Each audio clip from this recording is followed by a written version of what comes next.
Hey guys, and welcome to Little Blackbird 91. We are talking to you guys about Ready to Love. We'll be having the live super panel tonight where we have all of you guys who are willing and ready to give their viewpoint on the latest episode. It was a bit crazy this episode, wasn't it? We had Tory showing us exactly who he is. I knew that he was hurt. I knew he was broken. I knew he was damaged from what Sabrina did. And when he went after Precious, it was no surprise to me. And then we also saw Eric fold underneath the pressure to gossip with Carmen about his other connection. We also had Tina gather up our brother Demetrius and let him know that, he never spoke to her at the pool party. So why does he want her now? We also had Paul trying to establish whether he had a connection with Joy or not. Sir, you already knew you didn't have a connection with Joy. You wasted our time. Okay, it was never romantic. Weren't even close. Then we had the Kia and Clifton also exchanging oysters. I don't know what's going on there. I mean, it's always sex with these guys. We also had we had a conversation with Laverne and Ace. He's got a bit of an ace up his sleeve. And then we had Laverne talk to the boys and try to give everybody advice about not being scared to say what you want. Sir, you just discovered that in episode 9. I don't know where you're going. You better relax. I don't know why you're trying to give everybody advice in terms of what they should be saying to women when, sir, you just discovered Ace. Okay? It was second dates and you went for Ace. Where are we going? You didn't choose Joy to go on a date with. You went on a date with Ace, meaning she was a second choice, and I got no beef for that. You ended up choosing Ace. Fantastic. We love it. All right. And then we also had the people who were then being kicked out of the show, either Precious or Joy. I'm going to say this. Why did Joy blow up, please? I'm mad. Listen, as soon as she thought she was going home, okay, I get it. She was tired. But as soon as she realized she was going home, or potentially could be going home, because he started a conversation with the guys have been talking, right? She wanted to blow him up. Do you know how that's concerning for me? That at the time when you thought you were about to go, the time when you thought people were about to vote you off, you decided to flip the script and then try to ask him and say to him, you don't trust the fact that he's here for love. I was like, did the brother question you whether you're here for love or not? Or did he say that the guys are not sure whether you're open or whatever? Why are we changing the subject, baby? It was on you. You know what I'm saying? Like, it was not about whether you thought he was ready for love or not. This whole thing, he was bringing a message from the boys, which you knew he was because he done said and used the words, the boys have spoken. So the flip in the script, that tells me there's a little darkness underneath the covers that we ain't seen yet of Joy. And listen, sometimes that attitude that's hidden, I'm gonna say less. Anyway, Precious also got sent home. Poor girl, she got sent home. The poor girl had to get sent home. I know she thought that Demetrius was the one that told every guy that she's a party girl. No, babe. They all think you're not ready for love. I'll be honest, Precious. Listen, it's not a Demetrius thing. It's all the guys' thing. Even your guy Paul had problems with you. That's why you need to deep that. Okay, so when you watch it back, you'll realize some of the behaviors that you showed weren't something that was conducive to them wanting to choose you as a official partner. But we can talk a little bit more about that as the show goes on. So do me a favor, if you're in the chat, if you're here and you're live in this particular live, like it, press the like button right now, baby. And then the next thing I want you to do is leave a comment in the comment section. Let us know that you're here. Okay, let us know you're here. Leave a comment in the comment section saying, hey, I'm here. Okay, we just want to see that you're about and ready. Okay, if you want to join the live tonight, you want to have your say, please. I'm going to have the email down below there. Please email me. We'll get you on the show. You do need your camera on. So if your camera's shy, you cannot come on the show. Okay? Want it bold and a beautiful, baby. Okay? Bold and a beautiful. So again, one more time. Like the live. and leave a comment in the comment section as well. Okay, let's get the conversation flowing. Let's get it going. You know what's happening. I want to start off the live with a lovely meme here, because Tori, I want to say this. You don't have future here. You don't have future here. You don't have future here, Tori. You don't have future here. And one more thing, Failure? Tori. You are a failure. You can never make it. Let's start off the productions. Yes, Crystal, welcome to the conversation. Good to have you back on here. Hey, what's up, world? Happy Saturday. I was not here last Saturday, but I saw you guys were doing your thing. So, it's been a long time. I shouldn't have left you without a little feet too. Okay, so happy Saturday, everybody in the chat. And Kojo, thanks for doing this platform. It's always a pleasure. It's always a pleasure. What's your thoughts on this episode? What was the one event in the episode that you just was like, maybe not kiss your teeth, but more like you was like, what? Like, what was tickling you today? There's so many, but if we will start with one, Carmen and Eric's interaction. Yeah, I would start with that one because I think she's sneaky. I think she's sneaky. She has sex appeal with her eyes, those bedroom eyes. And I think she's leading with that. She's just not, she does it just a little differently than what Precious was doing. And I see her a little sneaky, actually, personally. Very sneaky. Okay. Why do you say a little bit sneaky? Clifton, though. I'm not Clifton. I mean, didn't work with the other guy though on the date. He was Donovan. It didn't really work with him. But she was trying it, and she's been doing it. Yeah, I mean, what was your kind of thoughts then? Okay, Carmen is a little bit suspect in the way that she wanted to kind of trash Dakia. I mean, it's the second episode I've seen her kind of do that as well. But I mean, should she have been allowed to even have said those things? I guess she didn't say it to his face, but did Eric do enough to dissuade any of those kind of thoughts coming into her head? Because the reason why she said it was a bit desperate is because the way he told the story. Exactly. No, I mean, he didn't stick up for her enough, or maybe even just shut the conversation down. Let's just talk about us or our date. No, he didn't do that enough, and he hasn't done it anyways. Even with the kitchen scene, where she came out, boom boom banging, she knows exactly what she's doing. I feel like he is just not the kind of guy who's going to shut her down. She probably overpowers him just a tad bit. And and then calling her desperate or something she said in the outtake portion. If you got it going on, you don't need to talk so bad about your competition. But in her mind, that's no competition, right? So what's the biggie? Why you have to kind of do the low blows? I don't think that's really necessary. No, it wasn't necessary. No. It's kind of tacky, actually, really, because I like how Dakia, couple episodes back where she just walked away, classy. And I think with Carmen, when she had her one-on-one date, which I know they are probably talking until the reunion comes on, nobody can tell me different. I know they're talking on the side, and she's running with it, clearly. Big time. Yeah, I definitely hear that as well. And I think with the Eric and Dakia situation, I know we saw the clip where Dakia said she don't want to date the man no more.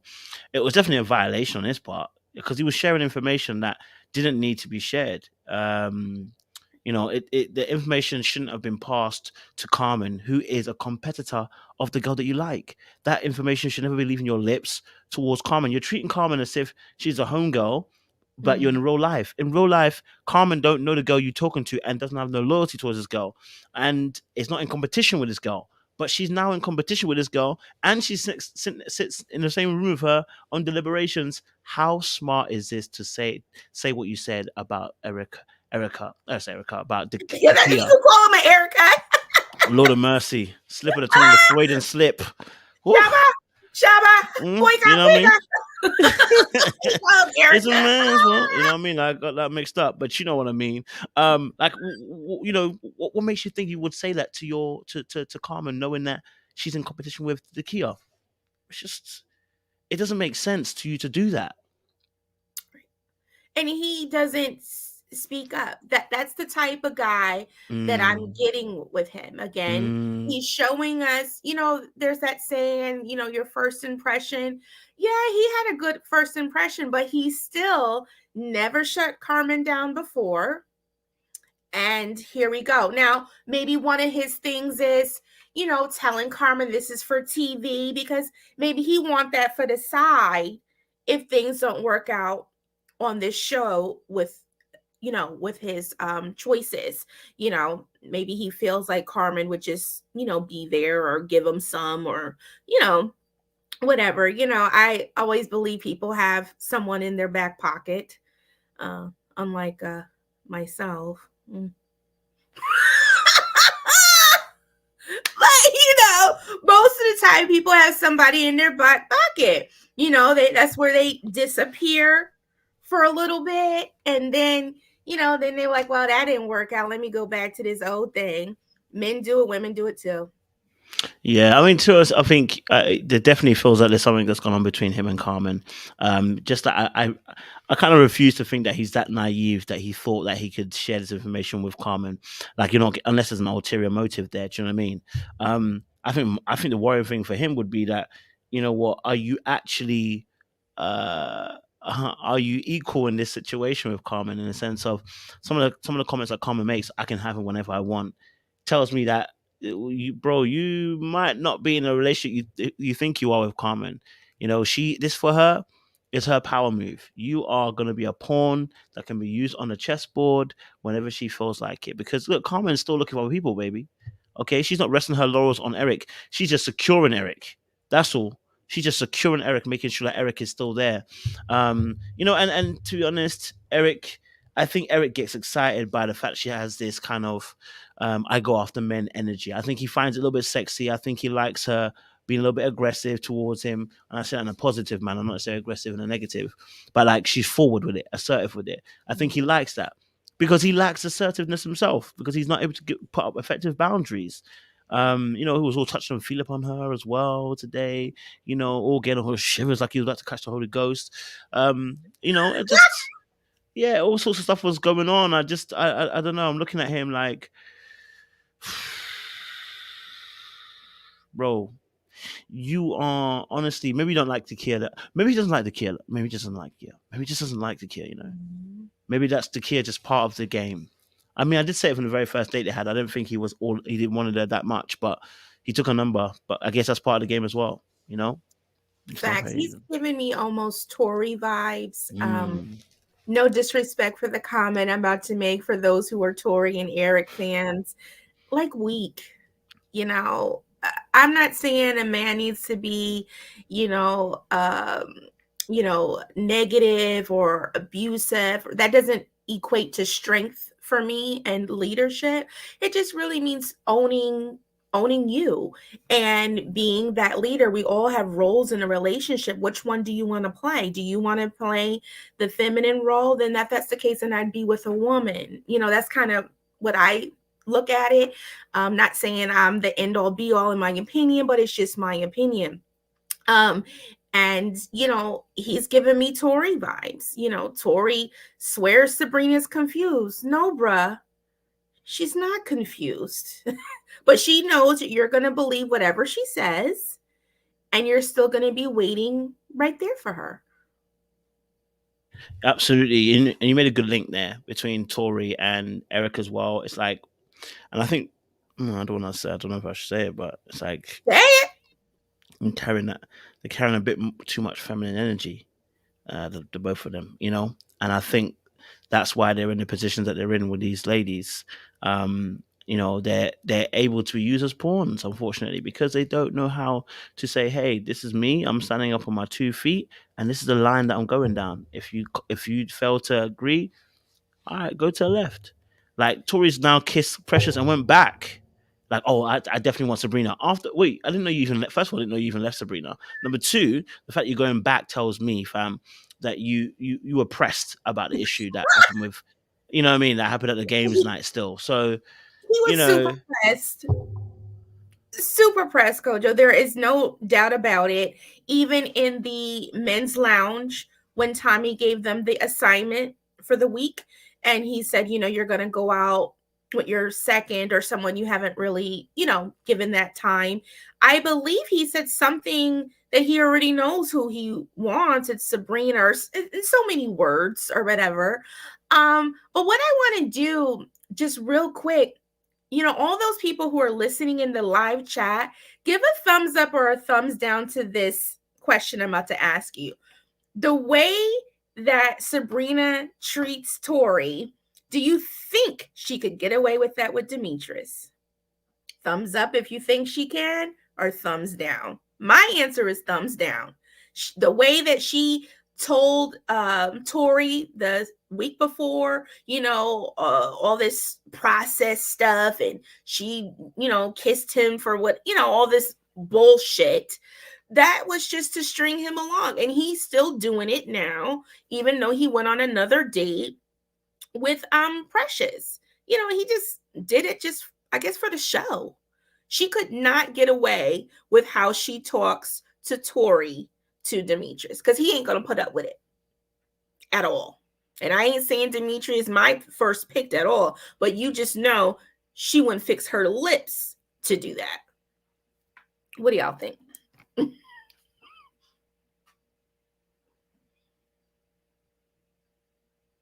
Yeah. She ain't.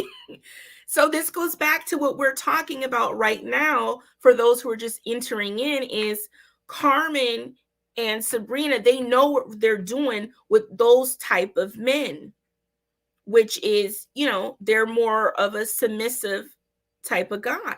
But I feel, and this is my belief, that's out of order.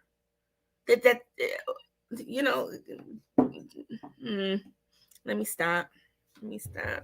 Yeah, and I think just to even give even more clarity to that, just in case they ever watch this, when I say more feminine energy, what I mean by that is, just poor boundaries, really. I mean, and not having being sorry, not even say, yeah, poor boundary, but also being too receptive to whatever the other person wants to do without actually taking control of the situation. So taking control of the situation does not mean you have to control the other person. It means you know your standard and you know your line and you know where you stand and what you're willing to take. And that's why I said about Tori getting emotional in that situation when nobody had claimed anybody. She just, yes, I get it. You might be a little bit hurt by the fact that she kissed his ear, but you had no claim on her. She had no claim on you. And therefore, you should just held down the emotion that you're feeling at that time and kept your feelings to yourself. Okay. All right. Because at that point in time, she wasn't your bae. And so when you showed all that emotion, and then because when you're in an emotional state and you're in a flux of emotion, what people tend to do is they tend to stop thinking and start trying to move by feeling. And so when you now start telling Sabrina, hey, basically in the sense of, I don't have to be here. I don't want to be here. Like, if you're going to choose another man kind of thing. And now you go and kiss Precious and you want to go back. That's what I'm talking about, right? When it comes to making decisions, especially as a man, when it comes to making decisions, you don't get that grace. You make a wrong mistake like this, it can cost you. You look like a fool, and now you do look like a fool because now you've had to go kiss Precious. No sparks are there. I'm going to head back to Sabrina to go and what? Fight Demetrius now again. Remember, beforehand, you might have got away with it like I didn't know. This time you can't say that. She told you. Now you're going to go back and actually want to have a battle with Demetrius for Sabrina? Yeah. No. And he said, too, that he didn't have any other picks. He really did not have anyone else on his radar. And that's pretty bad. And I think everybody has their favorites, maybe who they gravitate to more. And there's nothing wrong with that. However, this is a dating process that you signed up for, and you just gravitated to the first young lady who smiled at you, but I don't feel Sabrina wants him to that capacity. And Eric and Tori, because that's who we're kind of talking about at this moment, I think they're nice guys. But what I've seen so far, I mean, we don't know some of the other things just yet, but for what I've seen so far, they're nice guys. And women like that who like to overpower, you turn these guys into a Demetrius, who or Laverne, who is very self-centered and you know what, you're going to chase me, I'm not chasing you type of thing. You turn them into those type of men by just being overpowering, playing games. Tricks are for kids. Silly rabbit. I thought I caught a pussycat. Yeah. What's up, Doc? Anyway, so yeah, so no, yeah, you're absolutely right. I mean, I think as one, and I love what we're kind of going with it because I really do believe this is like really important, especially for men watching this. This is not. I'm not talking about toxic masculinity here. I'm talking about real masculinity. Because again, I always talk about how most women will want a man that is able to keep them safe. Can't keep me safe. You can't keep a woman safe if you're indecisive and you chop and change. Which is why I was saying about Tory's behavior that when you started talking, you should have just stopped at a point and not made it as if you were going to quit the battle, right? The battle that you're going to have, because now you're going back in to battle, and she's going to see you coming in back to come and battle when you just basically made it look like you wanted to leave. And so the kiss was just like, it was such an emotional move, right? And it wasn't even a strategic one. It wasn't even a good one, because at least if we knew that you actually had a thing for Precious, this could have been something. Maybe you could have used that as leverage strategically, you know. But you didn't have no thing for Precious. Precious is the party girl amongst all the men. So to be honest, I'm just saying it how I'm keeping up as it is real. Status wise, this was it's not gonna be an equatable level for Sabrina. You know what I mean? And then now you're having to run with the tail between your legs. And so I wonder what kind of conversation you're gonna have with Sabrina now to try and win this girl back without simping. You know what I mean? Like without saying, I care about you. You're my heart. That I appreciate you. You don't have to say all them cringy things now, because you can't go in there and be like, listen, I want you. That coolness thing is off the table now, bruh, because already know someone else is creeping up behind you who's gone further than you. So now we're in a difficult predicament with him. You know what I'm saying? So as a man, I wanted to say for you men out here, man, say what you mean, man. If you're gonna say this, you better do it. Okay? Don't do the flip flop stuff. It doesn't look cute. Okay, and it ends you up here kissing Precious just to try and prove that in the end that you want to go back to Sabrina. Like a fool. So yeah, I mean, talking obviously about Precious, obviously. I mean, do you think she is a party girl? Do you think that Demetrius has spread the rumor around? Like, has she been misunderstood? What was your kind of thoughts of her on the date as well? Because there's quite a bit that was happening on that date. She was not what she portrayed to everyone watching the show, as well as the cast members. She portrayed that, as party person, overly blunt sexualized behavior. We can all say, oh, maybe it was the drinks or whatever, but we all grown folks. And to me, I believe there's more than just one little tiny camera around. There's probably several cameras. I'm not saying to be fake and fraud, but that's what she portrayed, and she tried to do damage control the week prior, because Demetrius, I think, was singled out because he delivered the news, but he was not the only one who felt that way about her behavior.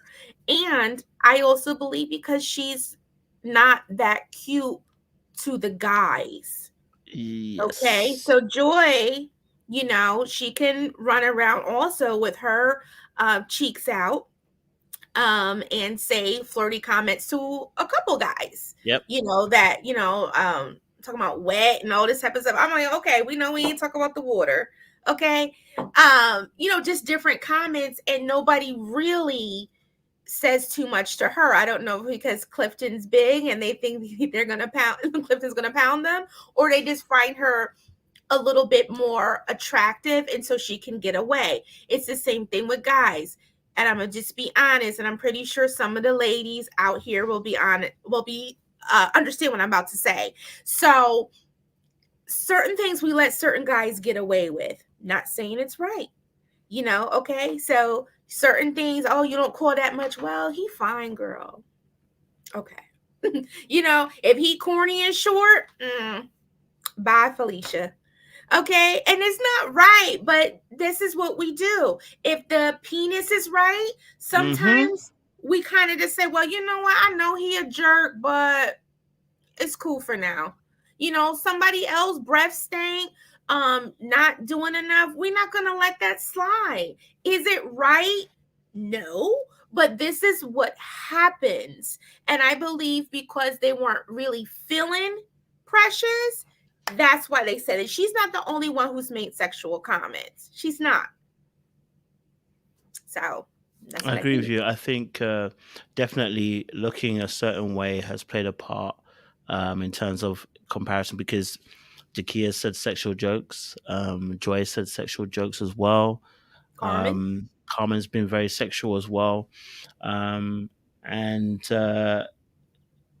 unfortunately, it's not gone the same way for Precious. And one of the things, like you said, is also the looks department.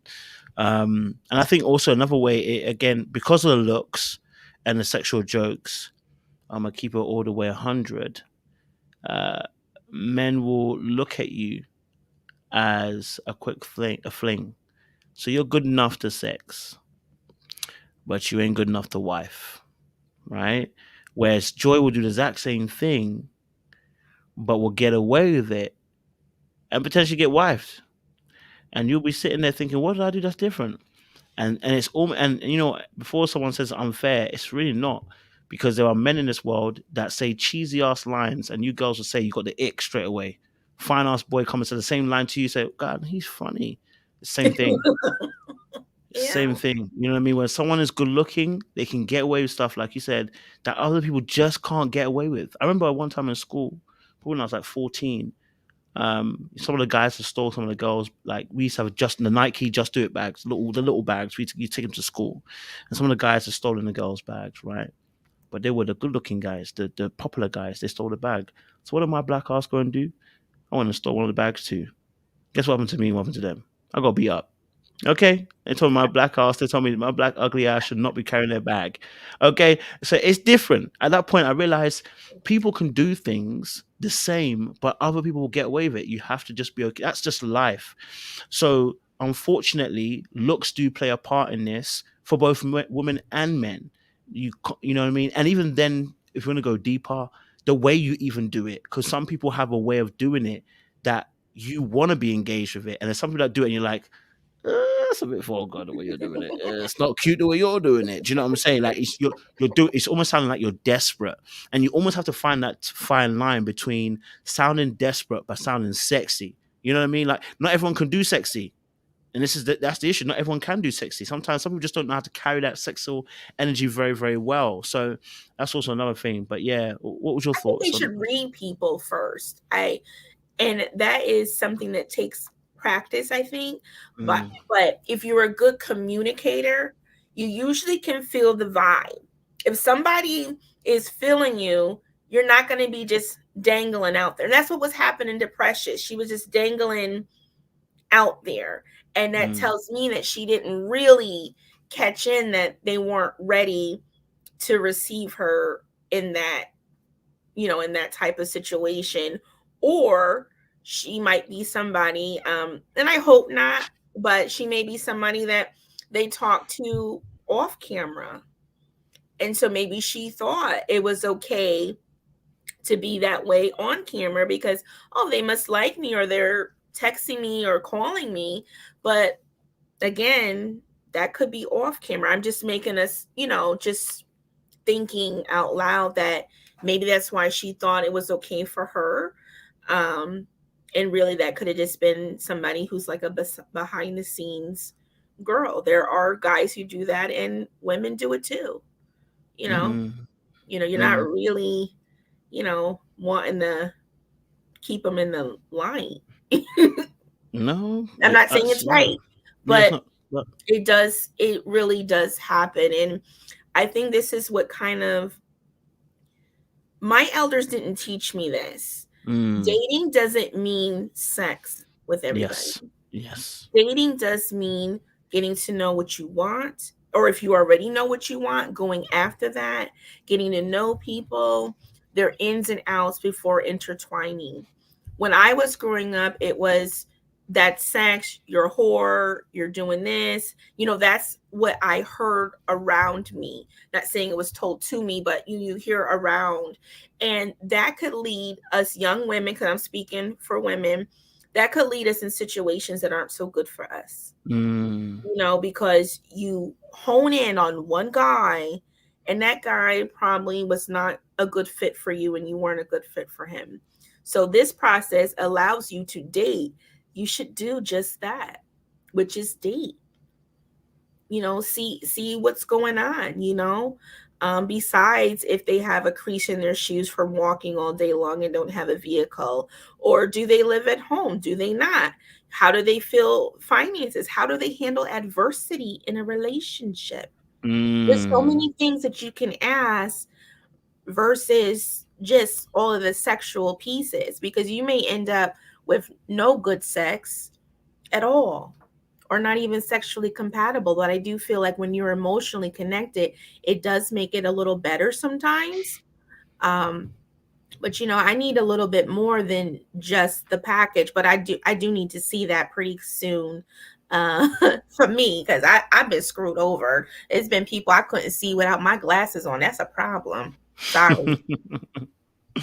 yeah, and I think also as well, like you were kind of on the back of what you were saying as well, is that I would love for Precious to kind of also read the room a little bit better in terms of the candidates that she does this to, because does she have the buy-in with these type of men as well, right? Because that also is what makes a difference between it becoming being I would say desperate versus someone who's actually, hey, they're being flirtatious. I like it. Do you know what I mean? And it Mhm. seems like the other three ladies who are doing it seem to be doing it with the right people. Dakia had a little bit of a shakiness, but she seems to be kind of getting there a little bit better. Whereas Pressure seems like everybody that comes across her, she's giving that sexual energy to. So then it's like at that point, that's when also the men too take notice and going like, if you're doing it to everybody, then everybody's getting the same energy. Number one, okay. Bear in mind, obviously, as well, she's not the best looking of the girls, so that already makes people think of you some way. And then two, if you're doing it to everyone, and then they're not actually necessarily feeling you too, so they're not actually feeling you too. And men are very interesting in the way that we deal with things. So, like, if we're not feeling you, right, but you throw out that sexual energy, when we do actually classify you as desperate, it's just mad, like how we do it, and we won't tell you. We'll just treat you that way, which is unfortunate. Yes, Crystal, And go then for it. telling people her sexual history. I believe that was her, but audience can correct me if I'm wrong. I believe a couple episodes she said something, it's been 6 months or something for her. Nobody asked her how long it was. I mean, you could have been 6 hours ago. Okay. Nobody's asking you that type of question. And I don't feel you need to, you didn't need to say that. It's not really a purpose for that. Mm, Um, Type of conversation, which again can come across, very desperate, even if that wasn't her intent. She was, I don't think she meant to be like that, because, she kept feeling people were judging her. But again, she was not reading the room. She wasn't getting that same feedback that she was putting out. mm. Maybe she was nervous. I mean, I really don't know. But this is all that we have to go on. So I guess we'll have to stay tuned for the reunion, and most likely she's going to be defensive versus saying, you know what, reflecting on how she came across. Yeah, and I think, like you said as well, I mean, I would have been. And I think where it summarized for me maybe is the fact that she not just reading the room, but also maybe a little bit of awareness issue piece as well. Because, the at the end when he said the guys have said that we feel like you're a bit of a party girl. She was like immediately she's like, well, that's Demetrius kind of like saying Mm-hmm. these things kind of get your mind. It's like, babe, he said the boys. Okay, Demetrius doesn't have all the votes. Okay, I need you to understand that Demetrius doesn't have all the votes. Okay, that's how the guys are also seeing you as well. That's how you're showing up. That's why Paul is not as close anymore. Maybe he's still kind of talking to you, but he's not as close anymore because you're showing up that way. And that's where some great work will be done for her if she can just have that self awareness piece. I just realize, hey, this is how I'm showing up. You know what I mean? Like, I personally think most of us are listen, a lot of us got high sex drive. Let's just keep it a buck, okay? But you gotta know where you want to talk about this thing, and you gotta know the impact of this thing as well. Do you know what I mean?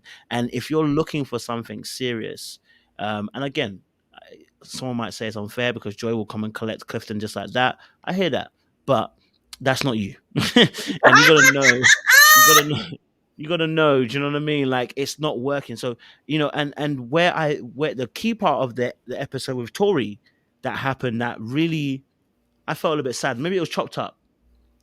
Is when she said, "What do you want to know about me?" And he called for shots. What? I hope that was editing. I hope that was cut, chopped, and edited, and they actually had a conversation and they cut it out so they can make it look more like a party girl. But the mere fact that she said that and then it cut to him saying, "Let's get some shots," meant that her whole spiel of trying to get to know me a bit better was absolutely wiped off the table. Well, because okay, so let's say it wasn't editing, and Mm, we do know the editing happens, yeah. but you're right. It was let's go for shots. Is that because how she portrayed Mm, herself, just shots, or maybe he really just wasn't interested? You did make a point that I want to just go in a little bit more is about go for it. Paul. I don't I don't feel like Paul is like king of Zamunda or anything like that. However, he was feeling her. Yeah. And who's to say in the deliberations with the guys and the guys saying all of that, nobody wants to think that their girl or potential girl is loose as a goose. I hear you. That could make somebody be like, I don't think so. Just like Yeah. women. We have been or watching the show, or this, It's true. stay with the show, where past seasons where we hear a guy saying the same line to the same woman. We don't like that either. So that could be also maybe another reason Paul kind of backed off, because it's like, wow, you're that sexualized with everybody, and Paul is older. He may not be feeling that, because he didn't really stick up for her in this deliberation. Well, I didn't see it. So that could be something as well, where she may have would have stayed around a little longer if she didn't portray herself that way. And as we all know, they're going to talk. Yeah. They're going to talk on camera and off camera. Hmm. Again, be your true self, but just remember how you are portraying yourself. I I mean, totally agree that. Totally agree with that. Yeah, and Paul did shift his position. It seems like on Precious. That added to the fact that I guess other people have come into the show, but yeah, he definitely has somehow, no, some way after the pool party shifted his perception on her and stepped away. And you're right, men don't want to have their girl being paraded because it makes their ego and their pride to take a huge hit. So absolutely agree with that as well. Let's talk. Okay, let's talk a little bit about then. You know, and someone else, Laverne and Ace, because oh, Chile, Laverne and Ace had their little date, and they got hands on. Laverne was showing all this affection towards Ace. That you haven't seen him do as much in terms of him touching someone this time. But we saw, some okay conversation from them too. He seemed more relaxed, and he definitely was seemingly more into her. But what was your kind of observations of Laverne and Ace? I'm not sold yet. Okay. I do feel that he is feeling joy a lot more. I think that Ace is safe. I believe he feels, or how he comes across, that Ace would stick up for him in the deliberation, so he needs to come across as the nice guy, you Mm, know, because he's already being told that he's self-centered, and he doesn't engage, and all these things, so he needs to change that narrative.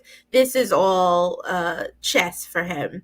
mm, Okay. And I how Ace comes across is she seems that she could be easily manipulated. mm, She seems very sweet, but just seems like, that type of guy. He could kind of easily manipulate her and just continuing to advocate for him. But I think he really wants Joy, but he gonna get Joy because Joy's making it very clear who she's eyeing in on. Very clear. She's just not mean like some of the women in the past seasons. She kind of lets Clifton play the field, but she want him big time. yeah, I definitely hear you on that as He well. doesn't In want terms to. of Yeah, I definitely hear you on that. In terms of potentially Joy being his more I think he wants Joy. I think he also is not in the space to kind of fight for Joy. I don't think he's that kind of person that wants to compete. And I know he likes competing, but I never got the energy that he's a competitor in that sense. He's competitive in terms of fact of when he's trying to beat you in terms of like, trying to show you that he's better. But in terms of actually fighting for a woman, I don't know if he's actually going to do that. I don't see that from him. Um, if he was going to compete, it will be in the shadows, kind of doing little things here, little things there, try and get Joy to like him. But I mean, he did kind of show a bit more of a clearer, direction, Well, I guess, well, with remember Ace. the truth or dare, Kojo. Yeah, Okay, that told Laverne everything. That true, Joy, true, she didn't kiss Clifton on the cheek. She kissed homeboy in the mouth. Okay? true. So for Laverne, to me, that told him everything he needed to see. That I do like her, but she's she's into Clifton. And I agree. With his Mm, ego, he's not gonna fight for that. He agree. might come around towards the end or whatever, but he's gonna weigh in on Ace. And I think he would go as far as even doing some sexual things with Ace, Mm, just so he can continue to the end and be like some of the other shows. There was nothing that happened after the cameras went off. And I don't think that's right. That's what I feel about him. Maybe during some other episodes we'll see something different, but right now I just feel he comes across as playboy vibes, and Ace seems Ace seems safe, pretty innocent, and I feel honestly maybe really looking for love, but it ain't gonna be with Laverne. I don't think so. no, you made a good observation. I totally forgot about that. That you know, that she kissed Clifton in front of everybody. So that immediately put the guys on high alert in terms of if she's ever open to anybody else. Because remember as well, like you said, I mean, Demetrius delivered the information to Joy saying, are you even open anymore? Because I mean, she kissed Clifton on the lips, and I guess some of her dates have not been going. I've not been showing that she's open. She's tired, as she said. No, I actually don't blame her, by the way, of her being tired. Like I said, if you find your peoples, you bounce. But whether Clifton wants to bounce with you is another question. So have you really found your person? You know what I'm saying? Like, is this person thinking more about the opportunity or them being ready to love? And that's the question you're gonna have to ask yourself, because Clifton might want to go through the process. But I digress. The with Laverne and Ace. I just think that Ace is such a more quieter, softer person. She's never gonna really tread on his toes. She's never gonna really incite him to argue with her per se. It seems like he's gonna be happy there because there's gonna be no friction in return. There's gonna be no checking. It feels like it's like he will never have to try to bend her, break her, anything like that. She will just seemingly, she will just go with the flow with Laverne's way of doing things, which I guess makes his ego feel very comfortable and make him feel safe and at peace and not feel like he's trying to have a war with somebody. That being said, he may be also just choosing that because the first choice Joy couldn't be got. Well, or until he's bored. True. Until he's bored, it may work for his ego. But after a while, you get tired of somebody saying whatever you like. Oh, hop on one leg. What food do you like? Whatever you like. I mean, those who see Coming to America, that's my movie. So that's what I'm quoting. After a while, that might get boring for him. And then he'll just go on to the next one, leaving Ace, sitting in her room, brokenhearted, talking to her homegirls to get her back on track. Yeah. Ain't enough meditation in the world, when you feel slighted and brokenhearted. It takes time to heal. So again, but we don't know what he's saying on the sides to her. I don't think she believes that he's the way that majority of the women are seeing him for some apparent reason. But sometimes we gravitate who we think likes us. And I think it's a game for him. I think it's a game. I mean, I can definitely hear that. I'm not going to disagree with that at all. That it could be a game, and it's not necessarily really about the love situation for Big L. It's going to be interesting. It's going to be very, very interesting when they do next week and see what happens with the exes, because I think it's going to be very interesting to see how it plays out. And whether there's going to be some new dynamics kind of brought in. Someone's even put there, they showed a little bit of next week, and whether Laverne is not Laverne is not her usual type. And I can see that. I think for Ace, also for Ace, I think her thing was, I think she is seeing. I think she feels like she's seen a different side of Laverne. When sometimes you get the different side of somebody and everyone else getting a different side, it can make you feel like powerful. Or special. Or special. Thank you. That's even a better word. Feeling special, feeling unique, feeling like, I can see a side that you guys don't see, which is often the cue word for I'm about to be in a crappy relationship, usually. Because usually that's how it usually goes. It's like, oh, y'all don't see what I see. I see a different side to him than you see. Usually that's the code word for it. It's about to go down. It's going to be a crappy relationship.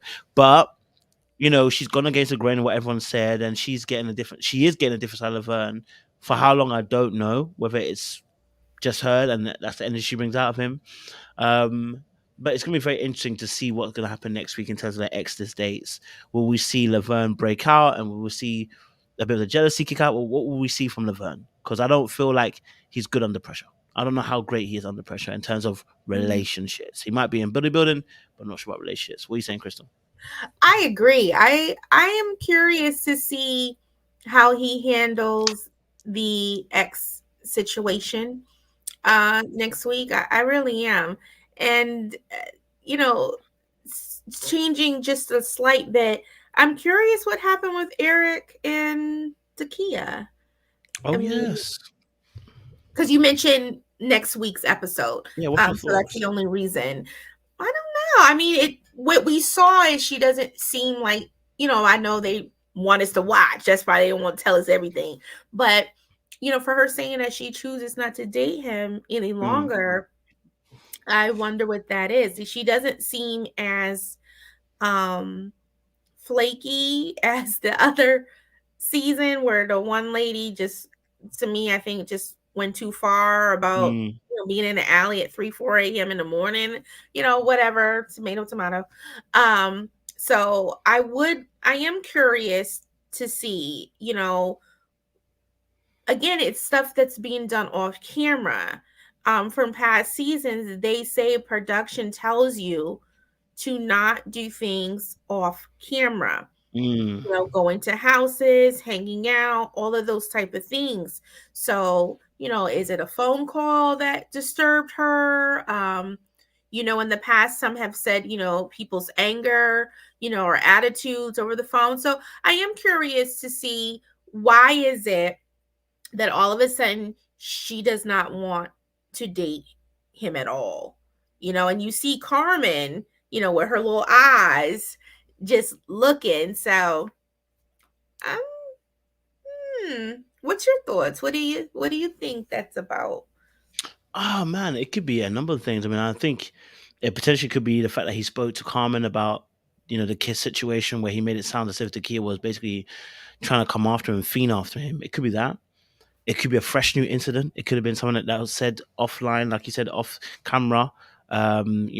Might have been done or said. Who knows? Um, could be a number of things. I can't say pinpointing 100% what I think it could be. I'm open to anything at this moment because of what we saw last season. So it could be anything that's happened. Hopefully, it's not a Shiloh 2.0. Hopefully, it's not, because that really is a bit political. That's not great if it is. We don't want to see that again. We don't No, want to no, go no. through that I again. don't. Do you know what I mean? Yeah. And So then hopefully, it's Eric not that. says too. Eric talks to Tommy and he says he feels bad. So I'm like, okay, what I mean, like, come on, it's only Saturday. I gotta wait till Friday to find all this out. Like, somebody can't leak the tape for me. What is all this about? And I think, let's say it's true that Dakia is done. I don't think Carmen would be that interested anymore. you know, because she already says she's competitive. She could do basketball, she could do all of that. So she's competitive mind, and I don't think she would just deal with Eric wants to show. Probably, I don't think she would be so with her claws if Dakia really doesn't want him anymore, and they can't fix whatever happened. Yeah, I definitely hear that as well. It's something obviously that's made her feel the way she did, that she doesn't want to date him at all. So he's obviously done something stupid. I shouldn't even say that actually, because it could be that she might have taken it the wrong way. So, I'm open to that possibility as well. We'll have to wait until next week to find out. But yeah, maybe And Carmen I says hope, something to her. and I hope that if it's something that is really real, I hope that it is disclosed, or production fixes whatever that is. If it's not something real and you're just in your feelings, and I'm not saying this is accurate, then I don't think that's fair either to put that narrative on someone. And the narrative that, again, that we're probably all thinking is, did this girl feel unsafe, or what's going on? We're probably all thinking so many thoughts. And again, we don't want something that's devastating to be put on someone and that's not accurate. If somebody's being a player, two timing, lying to you or whatever, okay, yeah, call them an asshole. But I don't feel put abuse or uh sexual things, that can really hurt someone's reputation and livelihood. But if it's true, yeah, that should be disclosed. So Yeah, this basically, I'm saying, from feelings and emotions to reality. Let's make a clear distinction. yeah, definitely hear that as well. I think with this situation, you're absolutely right. Distinguishing between feelings and reality is so important, because we had, like I said, we had a shallow thing as well. Um, you know, we'll have to wait till next week to see what she fully says as a statement. But like you said, we hope it's not an "I felt unsafe" situation. We didn't necessarily see that in the cutscene. It was more of a case of, I just want to talk to him, I don't want to date him. But again, we'll have to wait for next week to kind of get the full context of that clip. Um, what's your thoughts on? What was your kind of thoughts then on? Let me go to my notes to make sure I got the right person in mind. Okay, the new kid on the block, Donovan. Had Sabrina and Dakia on dates. What was your thoughts on the new kid on the block? I kind of like Donovan. He seems okay. He seems pretty chilled. He is liking Sabrina. He felt that was a better match for him, and he did let the guys know. But I think Sabrina's sold on Demetrius. And so if he's gonna come running, she's gonna catch it. So I don't really feel he has a chance too much, unless he's gonna do a lot of off camera, off camera calling, texting, dating. Other than that, he doesn't really have a chance. But he seems kind of nice, though. I would date him. Listen, he's a handsome guy. Can't lie. He's a very handsome guy. He looks a bit like Genuine. So I can understand, and he seems down to earth. He does seem down to earth. Does seem like he, can communicate, talk, have a bit of fun as well. He doesn't seem one dimensional, so that's a good start. You know what I mean? And he did have a conversation with Sabrina, and he asked Sabrina, are you saying that there's still hope and you're still open for a chance of of me connecting with you? And she said, yes, there is.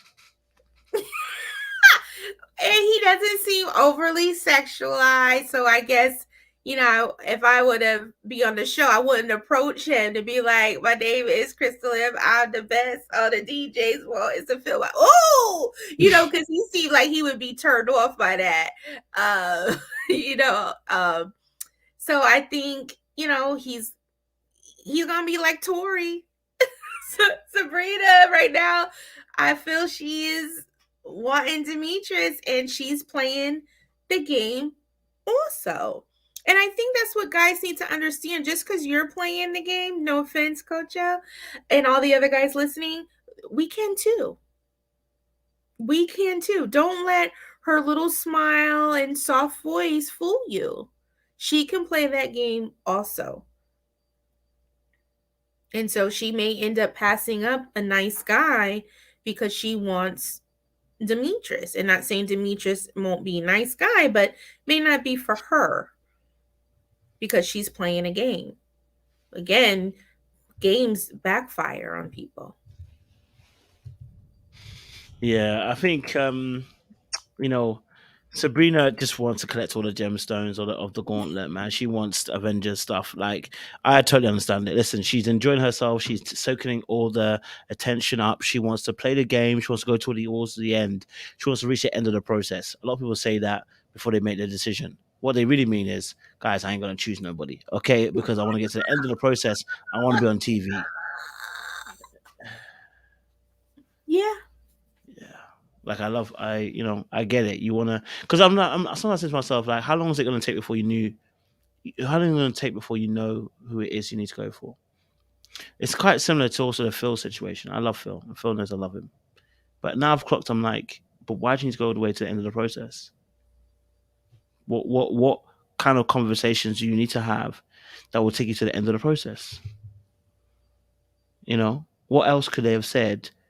Or what else you need to know that's going to take you to the edge of the process?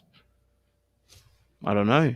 So, but yeah, I mean, I get it. She wants to go all the way to the end of the process. That's her prerogative. I won't shoot her down for that. But yeah, I think to myself, like, I think Donovan, could be a little dark horse in the game, because he's a good-looking guy. He's tall. He's handsome. He seems well built. He could be a dangerous dark horse. He had dates with who? Sabrina, Dakia, and Carmen, and all three of them were like, "Oh, he's nice," So yeah. I don't know. I mean, like I said, he didn't give me any bad energy so far. He hasn't given me any bad vibes, bad energy.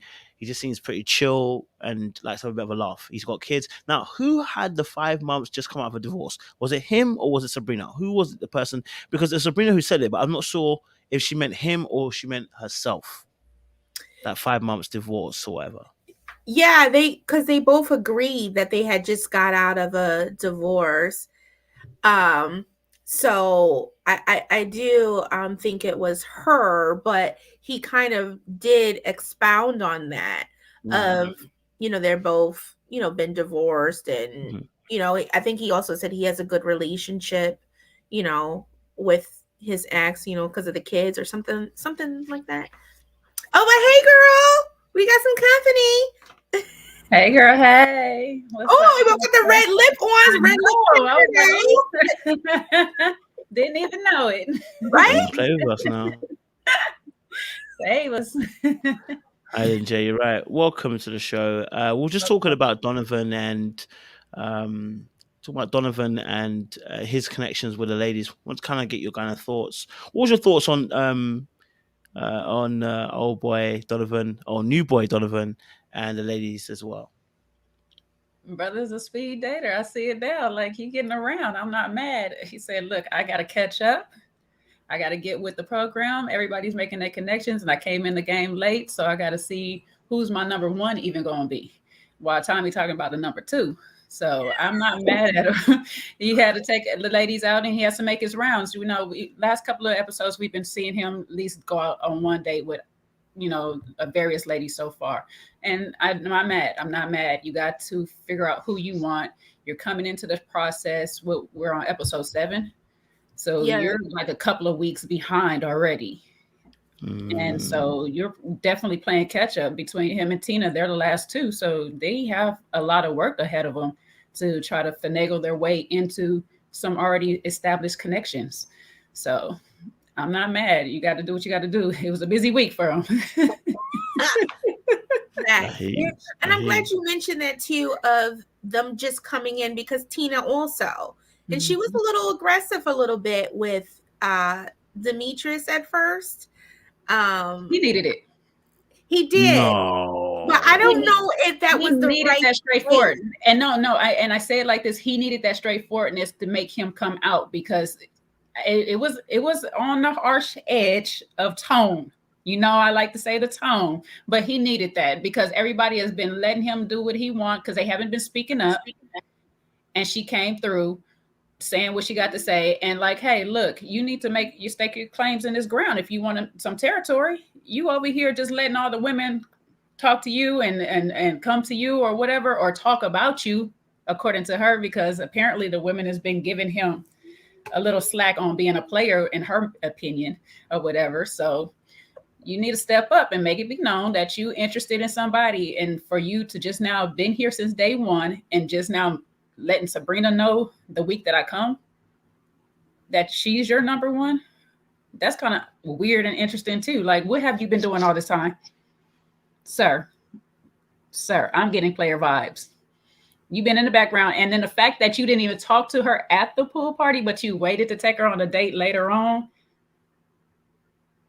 when nobody is looking or around. You see me. I wish I had some glasses so I could pull mine down too. I'm just saying, it's a little suspicious. That's all. I ain't calling him a player, but you know, he get around a lot. Call it what it is. I told y'all from day one, he came in there with that plum suit. They just, that was not the thing I thought about. Again, I said she gonna be on him, but about this plum suit, he in a purple one. They lost their mind. I didn't know that was the color. Maybe that's the color for the season, but they lost their mind. Maybe it's the chocolate. Maybe it's the chocolate. You know, she was strong in tone, but you know, somebody had to put that foot down on him real quick. Melt your mouth, not in your hand. I don't know. I'm sorry, Kojo. I'm sorry. He needed it. Corey, what's your thoughts? Let's start off here, okay? If he needed it, if he in fact needed it, it wasn't from her. I don't know you. Who are you to come to me and tell me all this about myself? We haven't gone on any dates. We haven't had any conversations. Who are you to sit here across from me on your high horse telling me that I'm this type of guy, I'm that type of guy? Know me first. Have a conversation with me first. Let's have a sip of coffee together first before you tell me who I am. She got there, sat down for 10 seconds and just went in. So is that attractive? Absolutely not. I don't care how beautiful you are. You don't come in and nobody like you don't attack anyone like that. You can either come in, sit down, have your opportunity to gauge your own feelings about him, and then go from there. You don't even have to tell him. You don't have to tell him, hey, I think you're a player. Just keep that information to yourself and move on. That's all you got to do. So for me, I think she was out of pocket when she did that because she didn't know this man. I hear you on. I can agree with you on Jay that he needed it. He needed that stiff kick, but I think it came from the wrong source. I think it was somebody he had a relationship with. If it was Sabrina, something like that, then yeah, more so than just coming out of somebody just brand new coming to me thinking you can talk to me like that. Lost your mind. I hear and respect that, but who was he to tell AP after one date and Precious after no date? They're red flags. So He's Precious, the same person that came with that energy. but guess what? He had a conversation with Precious. He drew his own conclusion from the conversation he had with him. He had at least one date with the other lady. So my thing is, Tina didn't have anything. She didn't have anything to pull from. She had no examples to pull from. She just pulled out of thin air what she thought, and that's dangerous. When you're trying to get she been watching like he been doing, because that's what he been doing. But if she's watching, she needs to move in silence. That's what he didn't move in silence when he did his, or with tact when he gave his thing either, though. That's all I'm saying. He didn't use tact. But see what I'm saying? He may not have used tact, but he had more of a reason not to than she did. Like I said, if Tina had went on one date with him, one date, had one conversation, she would have had more of a reason to feel the way she felt, because she's got an opportunity to actually see who he is. She gave him a fair shot. Seen him at the beach house. She seen him at the beach house when he jumped up and kissed her in the mouth. You could have kissed her anywhere, but he chose the lips. Okay. But he also chose to do that in front of everybody too. Exactly. So that's what I'm saying. That's the question that you can ask. You can ask those things to gain better knowledge of who that person is, instead of just making no jump to those conclusions. That's what we mess up at. We can't do that. We got to hear people out and then draw our own conclusions and keep it to ourselves. This is still a game. She don't need to be telling him that I think you're a player. Okay, next elimination, you're gone. Thank you. You know what I'm saying? So I like that. You got to be smart about this. You know what I'm saying? That's now that part, I definitely agree with you on that. You got to definitely be smart about these moves you make it out here in this game show. I respect that portion of your opinion, that even if she thought that she didn't have to tell him, you just keep that in your mind and you're out, or I'm going to advocate for you to be out the next time. And so that reminds me of, when we're not on the show and I call my homegirl to tell you, look, I done saw homeboy, out or whatever. You're not supposed to tell him I told you. You know what I mean? You're just supposed to keep that in your back pocket that, oh, okay, he out doing blah, blah, blah. So her information probably came from the other ladies. And that's not really information you could just use and throw. You could have kept it in your back of your head, on the date, or maybe asked him certain things to see how he responds, or get to know him to see like, they were actually right about him. But you don't, indulge, reveal all your information that you know about him, because obviously he's going to be on guard and he's going to change. If it's true that he's player, he's going to change that quickly to try to change your mind versus just being his authentic self. So you shouldn't have let him know your cards or what you were already maybe told to him. That's the thing. We got to stop telling these guys, no offense to y'all and all the other guys in the thing. We need to stop telling them all the stuff that we know, because y'all don't tell us shit. Y'all be knowing everything. Know that we done did homeboy last night and you already knew about it and you don't say nothing. Us, we got to call, want to talk about it, tell you that my homegirl told me. What? Then you put her on blast. Shut up. Maybe we do need to be quiet. Like he said, move in silence. I'll take that. I'll accept that feedback. But we got 2 and 2 right now. 2 guys, 2 women. Let's go. Saturday. Let's go. What's up, Coach? What else you got? No, I mean, to be honest, I you know what? For me, to be honest, I didn't mind her saying some of the stuff she said. I just think it was the timing. Because of what they had just discussed, it sounds like you're hurt. And so you're gathering him up because you're hurt. And all he did was deliver news. And what I really didn't like about her attitude is that even in the cutscene, when you've had time to cool down, in the cutscene, you're like, I know he was only delivering a message. My bad. I don't care. You're going to get these. And I'm like, yeah, when you think you're about to be rejected, this is you. And that's the first thing I thought of. So when you about to get rejected, Joy, this is a real you that comes out. That those paws, those hands come out real quick. I said, you got to be careful with someone like that. Because as soon as they thought they were being rejected, this is you. Oh, okay. You want to gather people up. If it wasn't Demetrius, it might have been someone else. So that was my only thing I didn't like about it. We talking about Joy or Tina? I'm talking about Joy. Tina, for me, Tina didn't mind Tina gathering them up. Why are we coming? Okay, that's where I was at. Oh no, for me, what the heck? Tina had every right to gather him up. Why are you coming to me telling me about stuff and you ain't coming to me at the pool party? You Exactly. gather him So up that's to what the I'm trying to heavens. tell Corey. Corey, Oh, like, okay, you no, never had no date. I wasn't. That's why I stayed quiet. As for that one, she can gather him up like the wheat, like the angels gather the wheat. And I'm telling you now, because as far as I'm concerned, if you come to me, okay, and you all not talking to me beforehand, I'm gonna ask you the same questions. Why the heck are you here? Why do you really want to know? Why do you really want to be here? Wow. So that was my thoughts. I'll be like, I don't mind her gathering up like that. No, I don't mind her gathering that. You can gather that person up because you remember you've asked for a date now. You've asked for a date. I'm gonna address these issues straight to your face. I like the fact she addressed them straight to his face. Didn't waste no time. Didn't say it behind his back. Just told him straight. Hey, cuz, pool party. Where were you? You saying you like me? Where were you beforehand? Do you know what I'm saying? So for me, I don't mind Tina coming at him. My thing was the Joy situation. Joy one, I didn't like the gathering up. I think that's nonsense.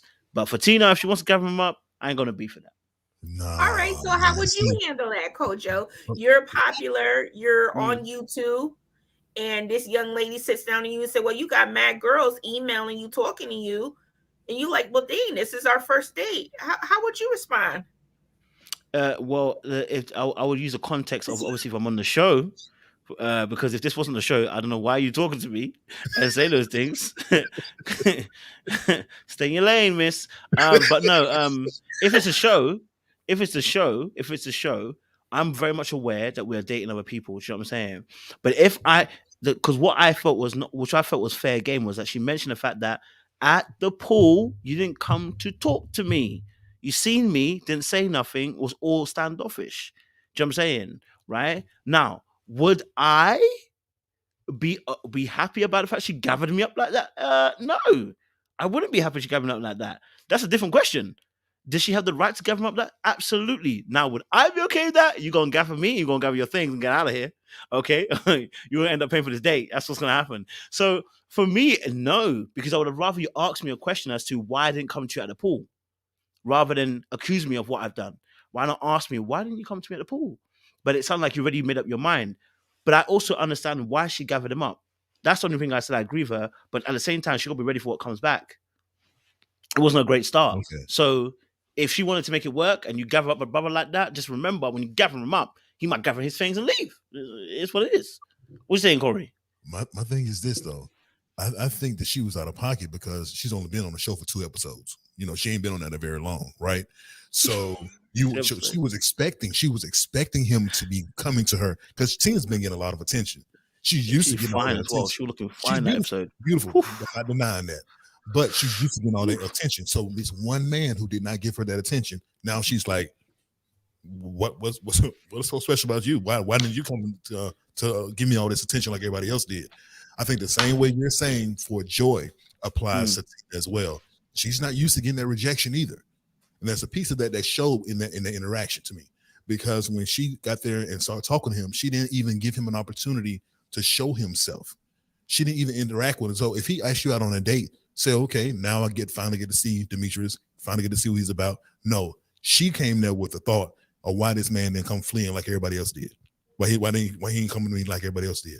So my thing to her is that the way it comes off. I'm with you on that, Kojo. You know, no one's gonna like hearing that. No one likes being checked. You know what I'm saying? That's just being real. No matter how much truth is coming with it or not. I just don't think she was the woman to do that at that time. But I think that, again, it was more of an insecurity of hers. So I say, okay, why this man didn't come to me like everybody else came? Everyone else came to see what was going on with Tina, but this guy. So why is that? Are you already hooked up with somebody? Are you a player out here? She was trying to throw words at him that was going to sting, and it got a reaction out of him. He should have played it cooler than what he did, to be honest with you. But it got the reaction that she needed from him. I don't know what she sees in him right now, but I think the whole thing is going to play out probably a little bit later. Probably next episode we'll know. But nah, I think that there was some insecurity behind what she was saying. I think she could have played it more coy. She could have been a bit more coy about the way she went about it for her own sake. I don't disagree with her gathering them up, because you out here buttering me up, saying that you like me, and at the pool party you never came to talk to me. Okay, like you know the ones, bro, where you see a girl and you said, "Oh, I saw you," and the girl's like, "So why don't you come over and talk to me?" Now you have to be ready for it. You got to be ready to spin it. Yeah, well, you know how it is. You know, you throw a little spin on it, bro. So as far as I'm concerned, I didn't have a problem with her gathering them up like that, right? Because here's the thing. Also, not only that, you've also kissed a girl in front of everybody. So just like Sabrina is gonna potentially can get the same treatment, he getting the same treatment too. And I'm actually happy if this is how she acts in real life. I'd rather you act this way because at least you're having sense. That you see a man kissing a girl and you question it. What the heck are you doing? Are you telling me you like me? And I've just seen you kissing someone and you're telling me you like me. Gather your things, sir, and become to get your senses. Because what is this? So I get that part, but you're right. If she wants to play the game and she really is trying to maybe foster a bit more of a connection with him, the gathering up like that for the show, you end up killing yourself if you do that potentially. But- Yes, Jay. Sorry. Oh, go ahead. Go ahead, Corey. You can go after. Okay, go. Okay. Yeah, but I hear you saying she could have been a little bit more coy, but you got to remember at the end of the day, what Demetrius said, I like a woman that knows what she wants and she goes after it pretty much. So basically that's what he's been waiting for, is somebody to come for him and get him together or whatever and stuff like that. Like, you know, most men probably would be turned off by that. You came at me a little hot, you know, you're a little tense with it or whatever, but he wasn't. So he likes it. So at the end of the day, he's been sitting back waiting for somebody to come to him this whole time. And we've been saying that. He's been waiting for the women to come to him. And she did. She's like, look, I'm coming to you right now. You asked for this date, but you're going to clear some things up because you're making no sense right now. I watched you literally kiss another woman. You said nothing to me, but all of a sudden you like me? Let me know what's good. And like you said, I would prefer her moving in that space just like that, because that shows that she is what she said, dating with discernment. You know what I'm saying? Let me make sure what's really going on with this situation right now. I'm coming in late. I don't know what's been going on since before I got here. So you kissing her, it could just be because she was here before I got here, or do you really like her? And then you got to jump to where Joy even said at the end to him, do you even like anybody here? These women talking, you know, they are talking to some degree. And if he's moving to give a person that's been there from day one a vibe that, do you like anybody here, to even ask that question, whether she was right or wrong, how she did it, that's just enough to tell you right now, he's not doing enough in this process for anybody. And if he's doing it all behind scenes where nobody's really knowing what's going on. And so that's why I say when I said earlier, he's giving her player vibes and stuff. This is why. We're in a group process and nobody's seeing what's going on. Okay. So can I ask this question then? Could it just be that she's not into Demetrius? Because he wasn't the only man that kissed a woman. So every man that kissed a woman, she's gonna come in them the same way. That's what I'm looking for. Have that same energy. Every man that kissed somebody. Who are we talking about right now? We're talking about Tina, right? Yeah, we're talking about Tina. Tina's interacting with but I don't see. But the only other person that kissed somebody there was Clifton, and I don't see her going for Clifton right now. So until we see her go for Clifton, then we'll know. Okay. What are you saying, Crystal? What are you saying? You gonna gather some people up? Like he think he is king of Zamunda, and his shit don't stink, and you know nobody can say anything. I mean that's just that's the vibe I'm getting from him, that he wants women to chase him. He looks like he is the prize and you come for me. So with Tina being so vocal, you know, but he said something back, like he don't like that. You know, like that's not what you were supposed to do. You was to sit down, look pretty with your boobs out. You know, that's what you were supposed to do. But she did not come that route. You know, she decided to come the way that she did. I am a pretty opinionated person, but I still would not have came that way because I want to get your true answers. I don't want you to listen to respond to me. I just kind of want to see it a little different angle, especially if I got some other girls in my ear. So I don't know if they're telling me to keep me afloat and keep me, you know, keep my eyes open, or are they saying it because they don't want me to like you? You know, so I would not have came that way, but I still would have got my same answer. I would have just went a little different route, because I don't want to seem pressed either. Go ahead and kiss that girl. Fine. Not a big deal. Oh, you didn't talk to me? Not a big deal. Even if I was like, girl, this was a big deal. Like, why he ain't saying nothing to me? But I'm not going to say it to you. Because again, if I'm already thinking you're player from the Himalayas, you're not going to care about my feelings like that. If I really think that you're that type of guy, guys could say whatever the fuck they want to say to us. What difference does it make? What difference does it make if I sit here and there's a guy named Sean or with Kojo on the show and I say, yep, you're my number one. And then I go choose somebody else. Actions speak louder than just somebody's words. I could tell you anything in your face. I could tell you, no, I'm not no player. I'm serious about this process. I want to get to know you. And I'm booed up with somebody else at night. Hence, Walter. He was still having sex with someone during the whole show. And he kept saying he wanted to be with someone and he liked Sabrina so much. He was banging this other chick off the camera. Come on, people can tell you anything. True. The actions show something a little different. I thought she liked the OG anyways. I thought she liked Paul. She said that Demetrius was her type, so I don't know. But I'm not caping for an old girl or whatever. I'm just going to say this. She was cheated on while pregnant. That stuff is not gone out of her system, no matter how old that baby is right now. So, yes, her coming in hot and heavy is still, like what Corey say, some insecurities from the past. I get that or whatever. She could have toned it down a bit, but she's still living in that moment right now.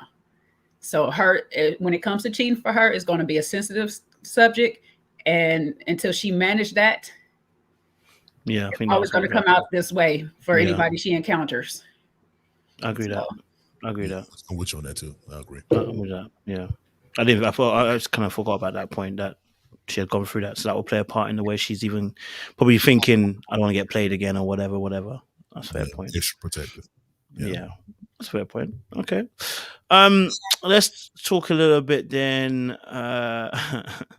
Let's talk a little bit then about we didn't talk about Dakia. Dakia and Clifton had a nice little day. We had the Oyster Gates out here. Okay. We're back here again with Dakia and Clifton, because they're here again doing the flirting.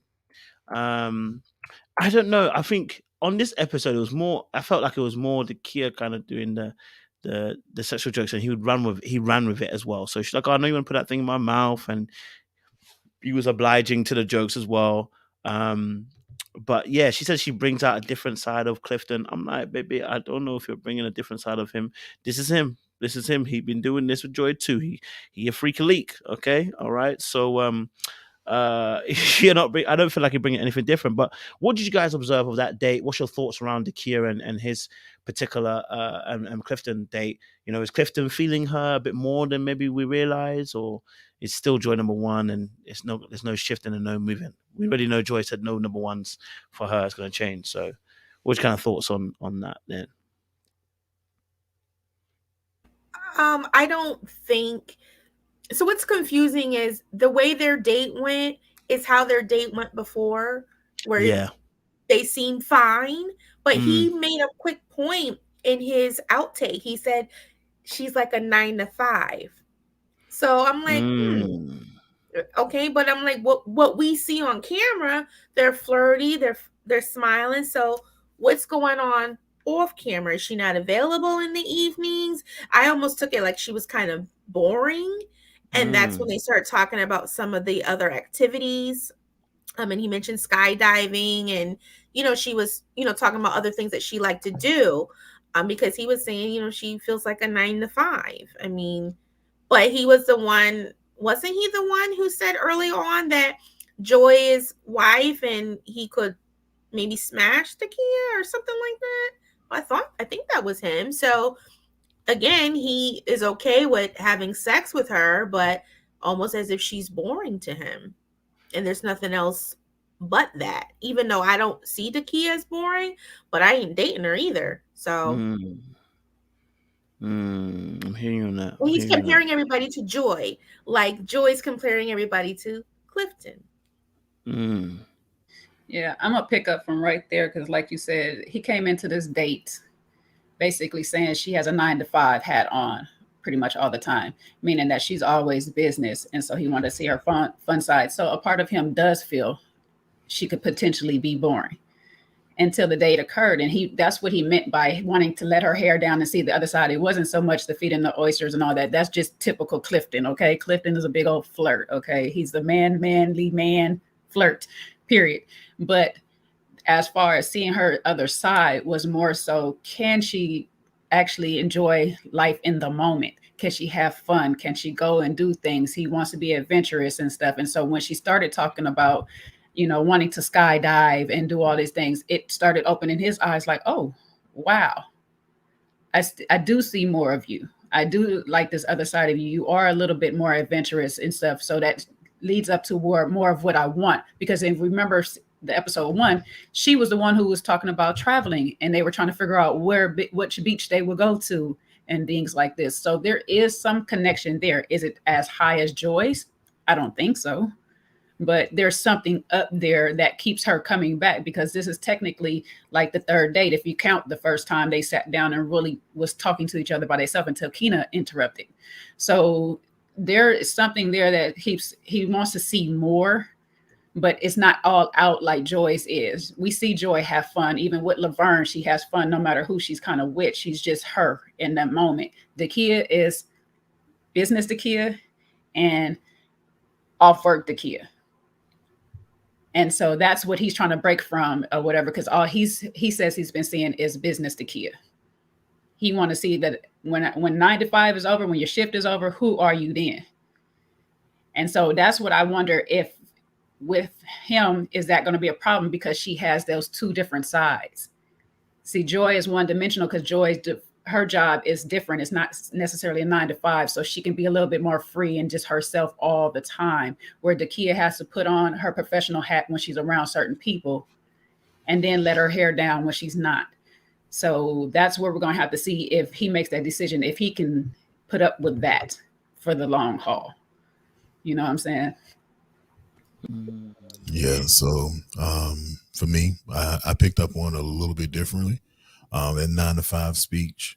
I think that I don't think that Clifton is as deep, can go as deep as she can in conversations, possibly, because, like you said, when we see them interacting on dates, they seem to be having a good time. They seem to be laughing, interacting with each other, having a good time. It doesn't seem boring at all. But if there's a different layer to her that he can't compete with, he can't socialize. We can't have a conversation about current events, about politics, about whatever those serious matters can be. I don't think that he can dive deep enough into that area to feel like he's solid, to be honest with you.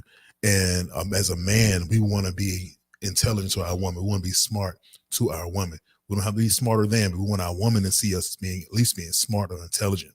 Right. So if we feel like we can't keep up in that conversation with her, then that's what kind of makes her that 9 to 5. That 9 to 5, that businesswoman, that intelligent woman is coming out. That's what's making him kind of like go into his shell a little bit, because what we see is different from what he's saying. I don't see 9 to 5. When she's in her confessionals, I don't see 9 to 5. I see someone who's fun, looking to have a good time, wanting to go out and do things with our partner. So I don't get that. I think one of the things he mentioned was that he wanted to move somewhere. He didn't want to be in one place or something like that. And she disagreed with that early on. She was like, yeah, I want to settle down and be in one place. He's like, he don't want to do that. So that maturity level may not be there as well, as far as, okay, get a good woman, settle down, and hold it down.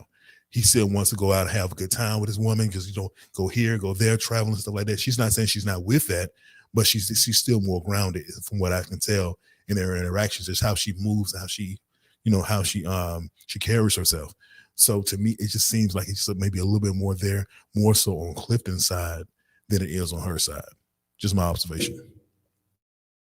I want to know too, and I don't think Clifton's, a bad guy or anything, but that's not really a lot of women's top pick. How come he's never in the bottom? Has anybody noticed that? Like, he's never in the bottom.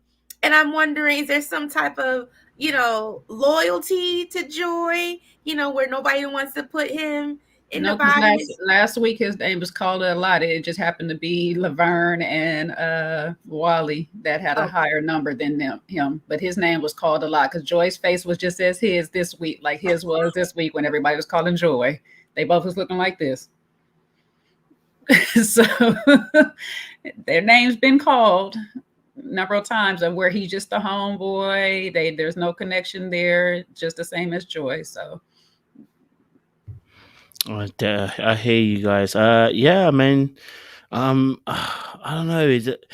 I guess I think someone said. I think you said it, Crystal. The date is just a replica of the last date. There is nothing different from what happened the last date. Nothing at all, which is really weird. Like nothing is different. Same conversation, same vibe, and same behavior. It's like I didn't learn any more about her. I didn't learn any more about him. I didn't learn anything more about the relationship that they're trying to build. You know what I'm saying? It just seemed like a very fun time again. A little bit of naughtiness, a little bit of sexual energy, and that was literally about it. Like I don't see anything more from these two. Now, as for 9 to 5, I don't even know exactly what he actually necessarily meant by that myself. Corey probably took a good stab at it than I could because I'm not 100% sure what he meant by 9 to 5 because we really had Paul say something about she's 9 to 5. Didn't he not say something about 9 to 5 beforehand? Like she's 9 to 5 and then she go and get down or something like that. I think that's what he said.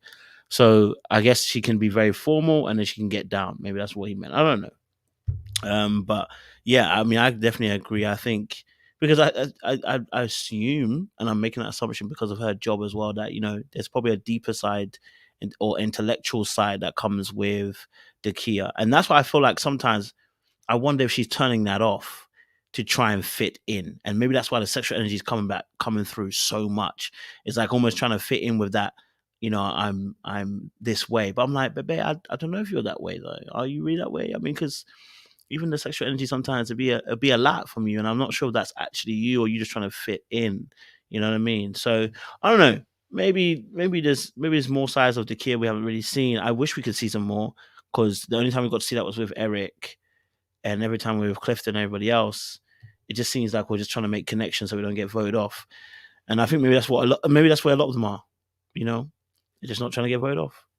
So listen, let's go for it. I know it's after dark somewhere, so I'm gonna just bring it back.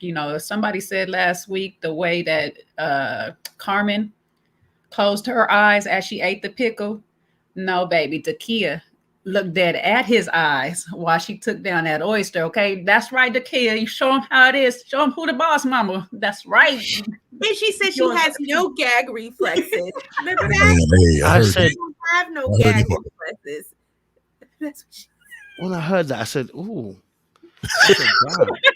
ooh, ooh." I said, "Ooh." I said, "Yeah, okay." Hey, I'm here. Sign me up. I'm trying to search my memory banks of how many conversations I've had with women that the conversation gets as wild as that consistently. I'm really trying to deep my mind. I don't know. Maybe I just don't count it like that. So I don't know. Corey, does that happen to you? Do you have many conversations like that with women and it gets that saucy? Not many. Nah. I just don't recall. need a Carmen because Carmen would say that too. And Carmen seems like the type of lady who don't mind sitting and watching her man bang somebody else because she had already I'm sorry, when she had her little y'all outtake. still on Carmen and Eric yet, but I was gonna get there. We'll get there. She seemed like, go ahead, do your thing. That's what she kind of seemed, because remember, she's always on top. And he like it when she on top. All I'm going to say to you guys that had never had this conversation, maybe you should order some oysters or pickles, and then we'll see how the conversation goes. Okay, I don't like pickles. I don't like oysters. So it's not for you though. It's not for you. It's for them. I will say this: that the fact that she told Clifton that she didn't like oysters and she still went, that says a lot about how much she likes him. Yeah, true. It says a lot about how much. Listen, I didn't like oysters until I had them either. Hey, but I'm saying, if you already know you don't mess with something, and somebody come your way and try to feed it to you. Yeah. No, I got to do it myself. I gotta be able to take this shot myself. Like, hold on, give me time. Let me think about it. said it was the best oyster that she's ever had, though. Yeah, that means she had some before. Interesting. That's Well, I mean, we could all tell you what you want to hear. We can tell you it was the best we've ever had. Oh my gosh, baby, I love you. It was so good. Someone said that Ace and Eva experienced oysters. You're not trying to hurt nobody's feelings. Yeah. Oysters work on men, not women. That FYI, if y'all thinking that's an aphrodisiac for women, it works on men. What happens? What's aphrodisiac? Oysters. What's aphrodisiac? Oysters. No, he's saying what is an aphrodisiac? He said, what is an aphrodisiac? Oh, it's like chocolate and things that get you going, stimulate your insides, get your insides flowing, get you all revved up.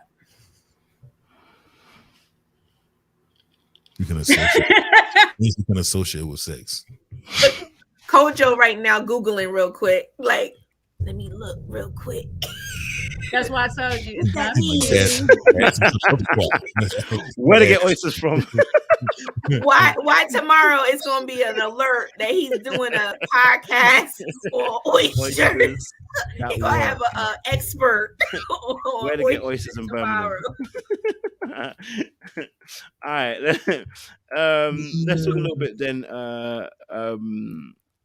I mean, me and obviously Crystal pretty much talked about everybody, so we'll go back over a few of them. Since you guys didn't get to have a conversation about, we'll get you guys talking about the Tory and Presser situation, what your actual thoughts were, what you. Hey, why are you looking like that for? What did you glean from the Tory and Press situation? What was your kind of thoughts? What did you observe? What did you see? I do it like this. Remember how you and Courtney was together? When hot meets hot, fire meets fire. You know what I'm saying? Like, one of the fires is going to die out, basically. And that's all I seen. Because if Tory, listen, brother, I gave you compliments for wearing your hair down and all this stuff, but you just killed me. You just when you guys, as y'all say, y'all don't like a woman that's too much at loose, too much in the streets. We don't like a dude that just brags about himself too much. There's very little women out here that likes that, because it's like, bruh, if you got it, you don't have to talk about it. Let it surprise us. Okay, let us be shocked. We don't have to hear about how you're going to rearrange and mess up some organs and all that. That's a turnoff. Nobody wants their insides messed up more than a baby is going to do to it. So, sweetheart, after a while, too much of that, I'm like, okay, bro, do you have anything else? Then I was even more disappointed because it was Precious being the more mature one in this situation, when she was like, can we have a deep conversation? And the first thing you want to do is talk about some shots. And it could be edited, but it didn't seem like it really was in that moment. But you want to get more shots. You already had shots waiting for when you first got there. You had a drink and you already seemed a little bit tipsy. That, to me personally, that's an all the way turn off. When I'm coming to the place and you seem already drunk, that's my friend vibe. You're already putting yourself in the friend zone with me. Like, we're about to go have some shots, turn up and go to the club and all this stuff like that. I might dance with you a few times, but watch out when this guy come talking to me. That's what you're giving me at this point. Because that means that I got to babysit you. I'm going to have to control, like, I got to drive you home. I'm going to have to do too much in the future because you can't control how much you're taking in, that you're already drunk before I get there. That's what I seen from it. And I mean, I could be wrong, but he seemed like he was slurring through a few things. And then to have the nerves to say, I want to curl up like a baby in a fetal position over the fact that it was cold in the room for her. Sir. I didn't like my own daughter on my nips. So why do I want you all up on it like that, bruh? Like, come on now. Come on. Like, too much. It just seemed, it got a little creepy because I'm like, you're trying to feed her so much alcohol. Then you had the nerves at the end of it when she didn't give you the reaction that you wanted by the kiss, to sit there and say, well, I seen all I needed to know to see if there was some sparks there. You knew it wasn't no sparks there because you already said in the men's lounge you didn't even have a backup, which we would have thought she was your backup because you guys hit it off so well in the beginning. But she let us know that you guys fell off somewhere, haven't had much conversation. So you have not been moving through this game at all properly, because you're not in the real world where you get to date one person. You really have this rare opportunity to openly date and get to know a bunch of different people at the same time. So you should have took this opportunity to work your way through all of these women. And then somewhere by this time, say, you know what, she is that one. You didn't do that. You dropped the ball and just put all your eggs in the basket early. And that basket is floating off in the arms of somebody else. Or somebody else's at this point. So you really, really let me down. Like, if you were my little brother, I'll be going so hard on you right now, but I don't know you, so I can't, you know what I'm saying? But this is the hardest I'm gonna go on you in that moment. And kudos to Precious. You know, you went through it. You showed us a little bit more side. You was trying to be more, you know, realistic on the dating approach instead of being all sexual this time around. And maybe that's because he was coming at you so much with it. You know, sometimes we got to scale back when a person's coming at us so much. It's like, let me not give you the wrong idea. I'm not really trying to go there right now. You know, it's all fun and games, but yeah, I'm not trying to go home with you. So I don't know. I mean, I guess he helped us see a little bit more about Precious. I say kudos to that for you, Tori. But after all that, you dropped the ball. And if you're still here next week, I'm surprised. Corey, what's your thoughts? Good points there, Jay. Very good points. You know, conversation is sexy, or conversation can be sexy. But with the men on this season, I haven't heard only one guy, we haven't talked about him yet, but only one guy actually has conversation of real value. And Tory is not that guy. The sex-filled conversation that dies early. I mean, the kidney situation is a ha-ha joke for a one-timer at most. So after that, you got to stop, bro. If you really got it like that, you have to show and prove. That's it, simply put. You don't keep saying it to get a woman to say, okay, I want to see for myself. That's what he seems like he's fishing for. He's fishing for a woman to say, you know what? He keep talking about it. Show me. No, not the women on this. Maybe some thought activity out there in these streets. You may be able to find that, bro, but not on this show. And remember, I was saying men that behave a certain way for a reason, because it's worked for them in the past. They're not going to continue to do things that don't work. He's not going to continue to sit there and talk about moving kidneys if it hasn't worked for him in the past. So that's what he's doing. But I don't think he has anything of value to add to anyone's life on this show. I think that besides like sharing traumatic experiences, having parents not being there, you know, things of that nature, sharing stuff like that, yeah, that's one layer. But what about the everyday?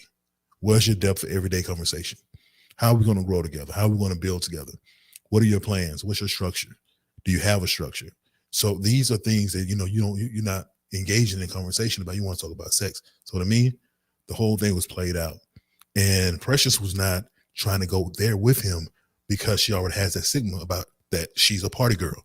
So she's trying to push away from that. She's like, hold on, whoa. I don't have this conversation right now. That's why I'm being more mature right now, because if I had this conversation with you, well, you're going to go back, talk to Demetrius, talk to other guys, say, hey, yeah, she for sure, man, that party girl's still in her. So she's being careful about what she says and how she says things. But she already got that friend vibe from him. When she arrived, she already knew that. I can tell by the way she hugged him that she was already on that friend's vibe. If you took your behind out when you hug somebody, you ain't for it. That ain't for it. That's not with you. And that's exactly what she did. And then she said that also in her confessional that I get more of a friend vibe. There was initial attraction, which I'm sure happened with everybody on the show. But now it's just a friendship vibe. And I think the reason why is because he lacks conversation. And then he messed up by putting all his eggs in one basket with Sabrina. So it's a lot to learn from these episodes, Tori. I also, Jay, have Tori as the bottom two. I'm going to talk about the other bottom two when we get to him. But yeah, I agree with you on that, Jay. He's got to go. Good points. Crystal, what's you saying? I like how you both talked about the whole kidney thing. there's no need for that. I mean, I don't need to be in a wheelchair to prove that you're manly or whatever he thinks. And, even if he thought that was working for him at one point in time, doesn't even mean that that's accurate or that's what every woman wants. Um, Even though I am not thotty hottie, if he would have kept saying, I would have said, well, let me see. I probably would have said, let me see what it look like.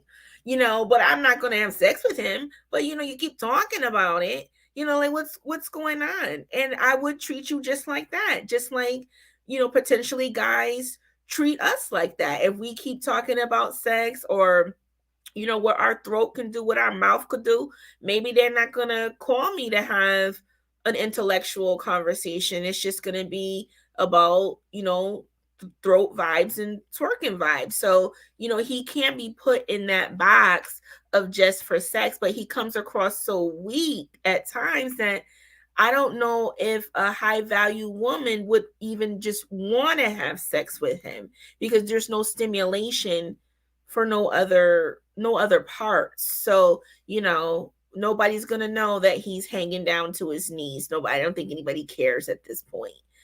He's not really getting the reaction that he wanted, and that's why he ran off crying the other week. And then this week he let it be known he does not have any other options. And then here you go with Precious. And that didn't work out either. I'm definitely hearing you. I think as well, like, I love what you guys have said, and definitely resonate with a couple of points that you guys have made, and you ladies have made, I should say. And with the Tory Precious situation, it does. I think I said everyone. It did sadden me a little bit because Precious was trying to change that. I think that's a lesson for a lot of people. Trying to change last minute like that, the guys already made their mind up. They've already boxed you in a category because of what behavior they've seen already. And what it was is like, and Corey will know this, like, Mandem categorize girls all the time. We are categorizing you all the time.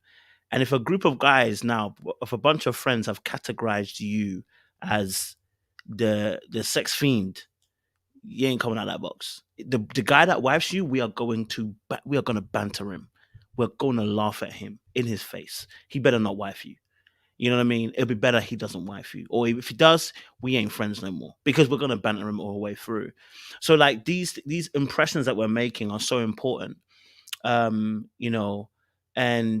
even in that conversation, I think Precious is just a person that is very open, right? But and someone might say, well, her person wasn't there. We always say that the person wasn't there. I hear that. That's true. Maybe her person wasn't there, right? But we also got to be open to the fact there can be improvements made. Because even when she was discussing, she wanted to have a serious conversation. Just one little word that she meant, she said, okay, I don't know if we're better as friends. Don't know if we're better as sex buddies or as lovers. Why is sex buddies even lodged in there?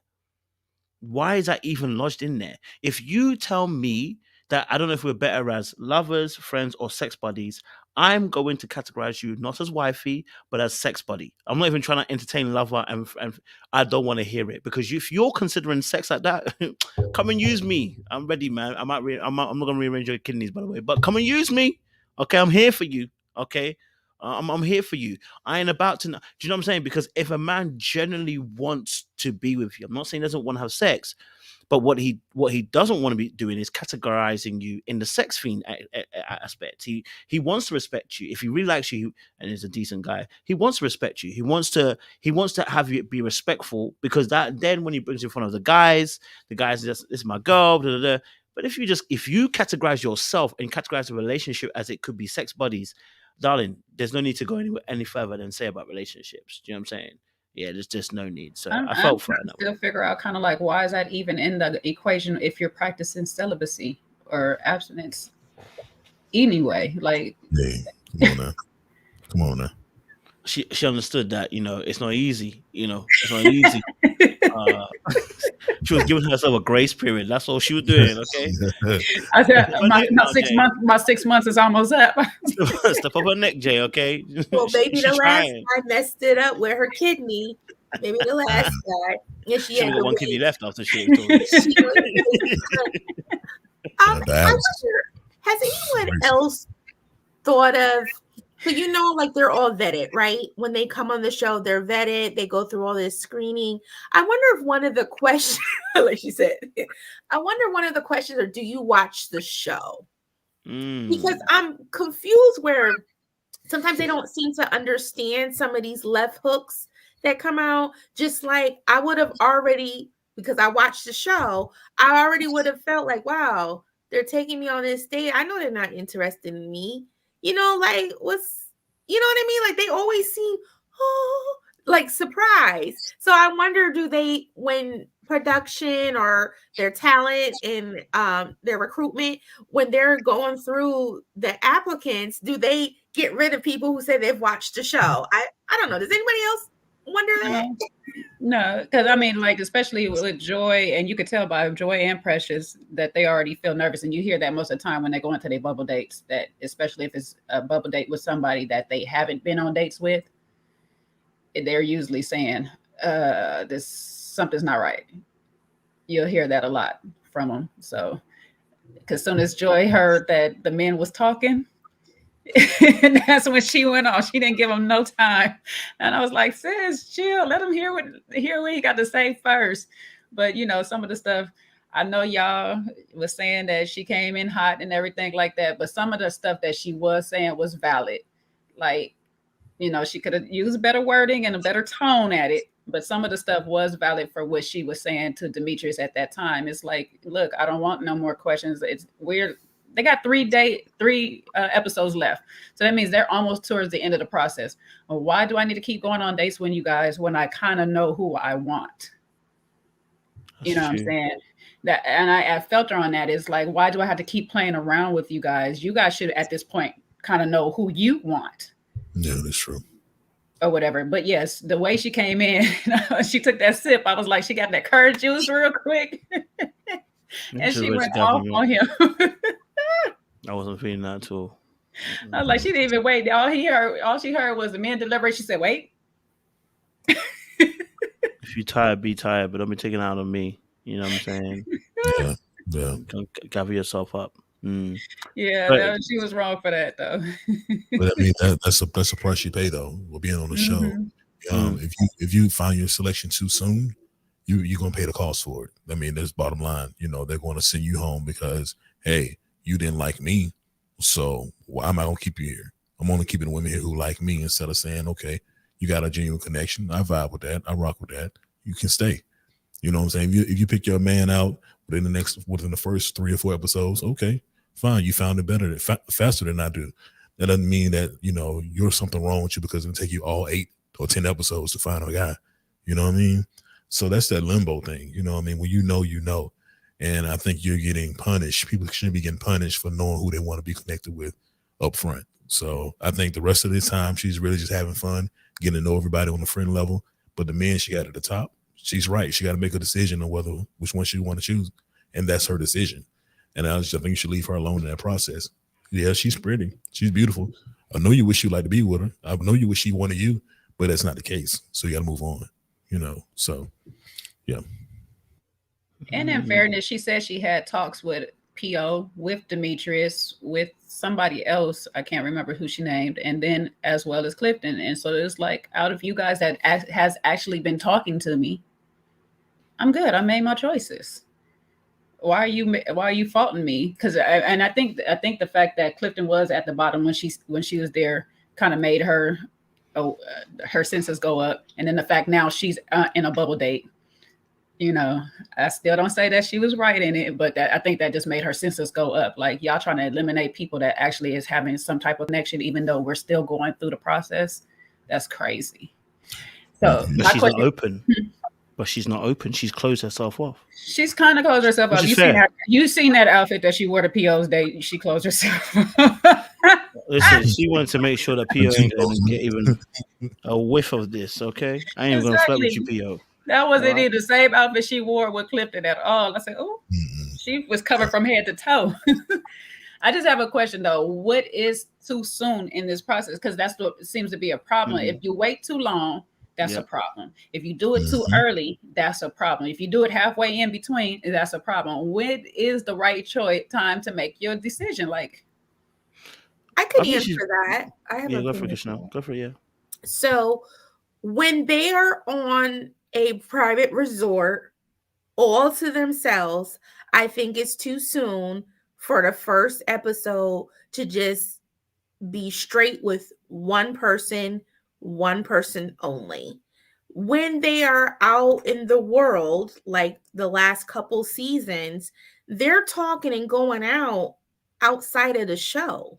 So maybe perhaps they're able to spend a lot more time and getting that real thing, how somebody juggles work, family life, all of those things, and that might have somebody gravitate to them just a little bit more versus on the resort. I think it's good because you can't be too sneaky, but you're just really kind of having fun for a while because you're not juggling anything else in your life. I don't really get to know how I fit in to your life on the resort.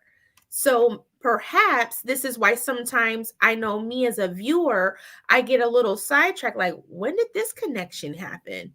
Because when they're not on the resort, they're doing all type of stuff, off camera. And then we're trying to catch up as viewers. Like, oh, wow, I didn't know they was rocking like that. And then we found out later on, that they were talking and whatever else they were doing. I mean, this is what's been going on season after season.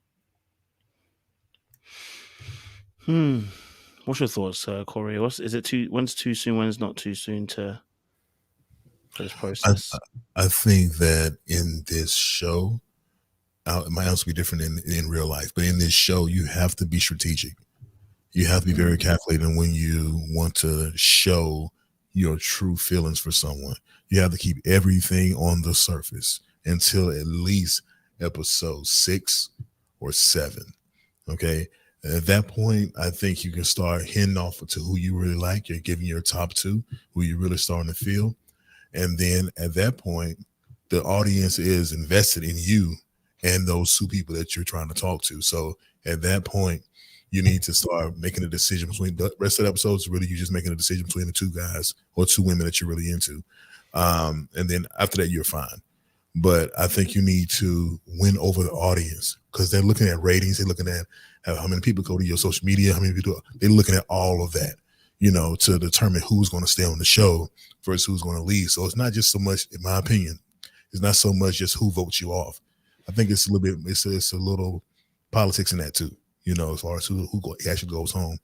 But yeah, for me, I think it does take at least 6 episodes before you really start coming out there. But this is not live tape, so this is tape like sometime, like some months before we even see it. So the social media part.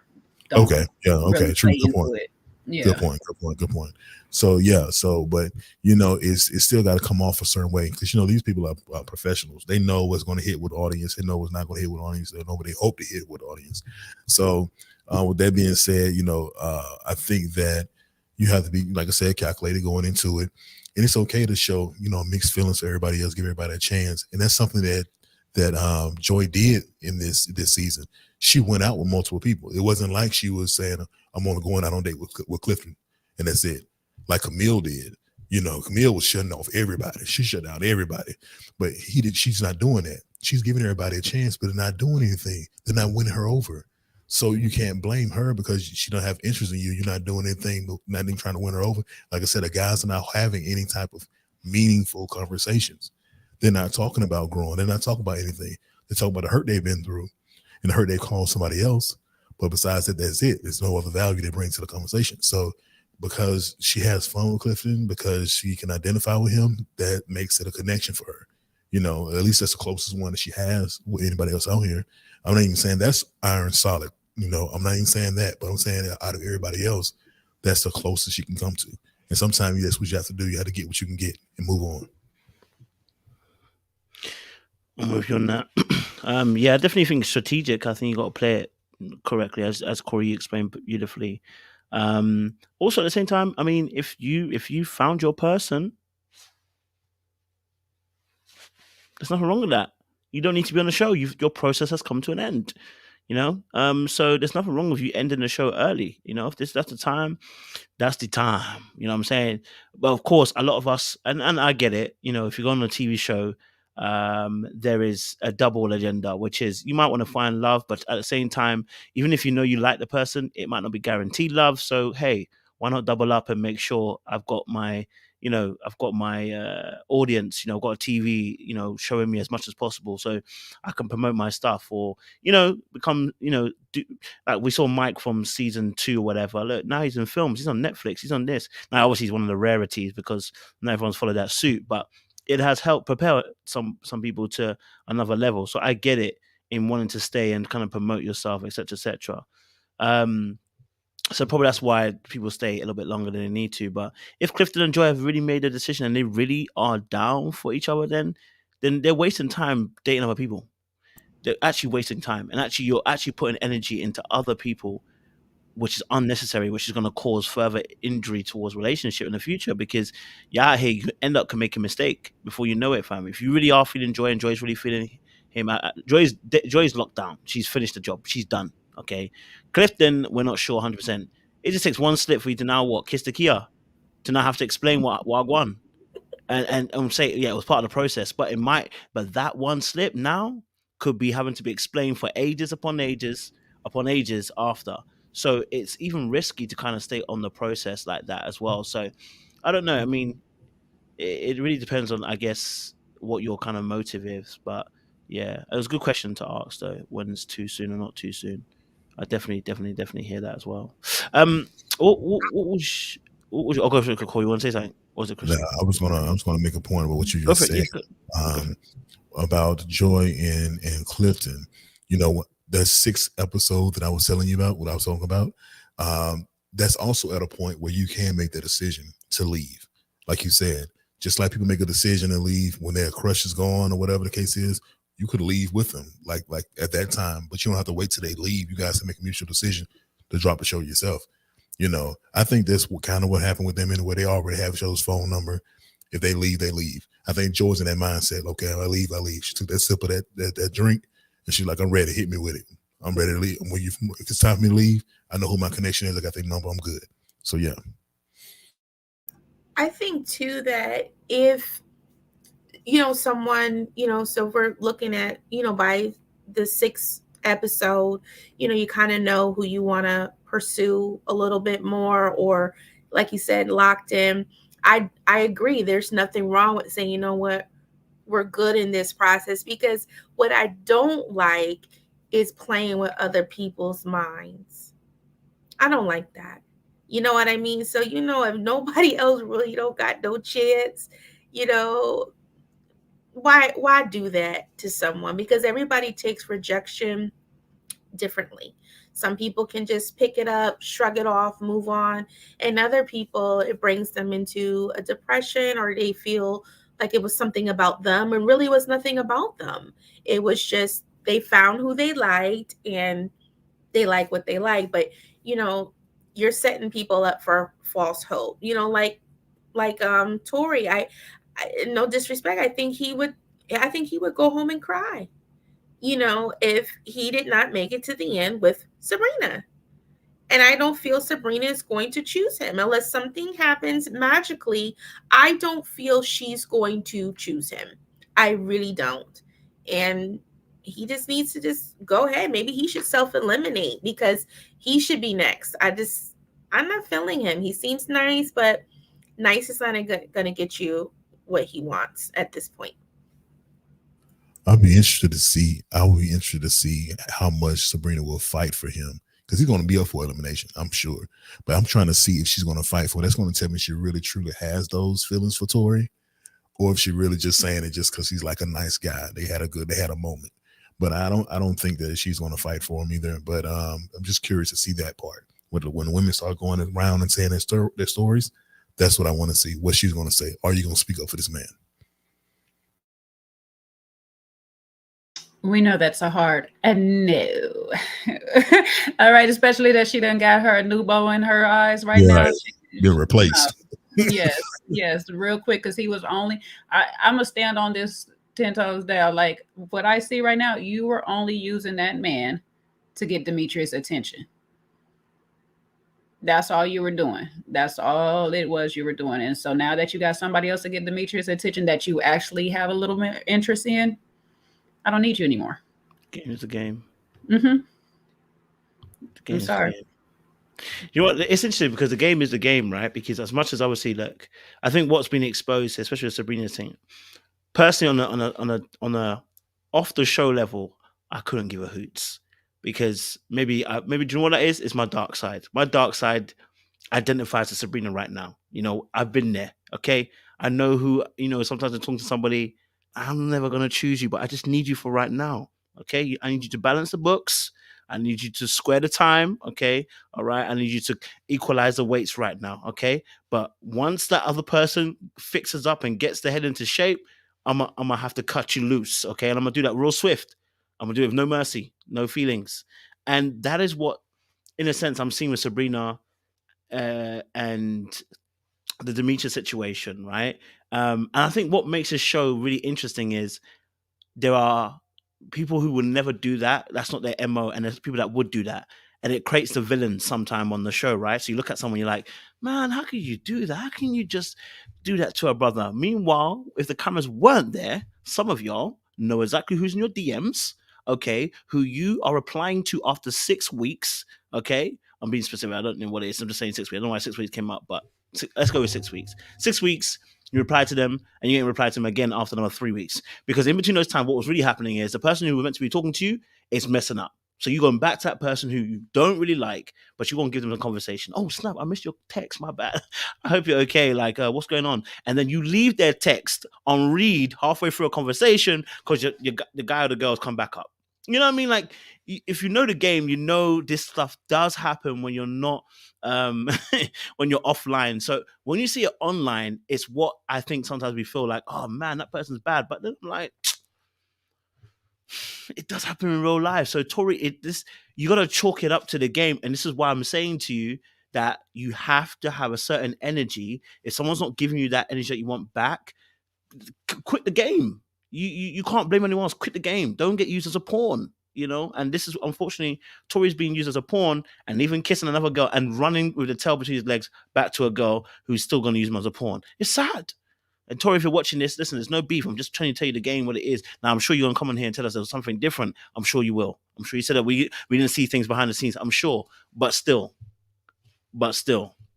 Well, he's already said that Sabrina's confused. And that's when I knew. You knew I was going to say that. She's just confused right now. I mean, he said it with a straight face. You know, some may say that he's delusional because, you know, maybe she didn't like that there wasn't 4 cupcakes. Maybe it had buttercream and not whipped cream. I don't really know. But she wants Demetrius. And she also mentioned she was happy finally when Demetrius gave her that attention. Mm-hmm. So what makes me kind of dig a little deeper is if she could say that out of her own mouth that she was something in that way that, you know, he finally gave her attention or whatever, what made her like Demetrius anyways from the beginning? Because I thought you usually like somebody who's giving you the time of day, you know, and then maybe you might feel a little weird when later they pull back and you're like, wow, what happened? I thought we were vibing. So I always wanted to know that, like, what made her really like Demetrius so much if she could say in her own mouth that he, you know, was too laid back for her. I don't know. What do you guys think about that?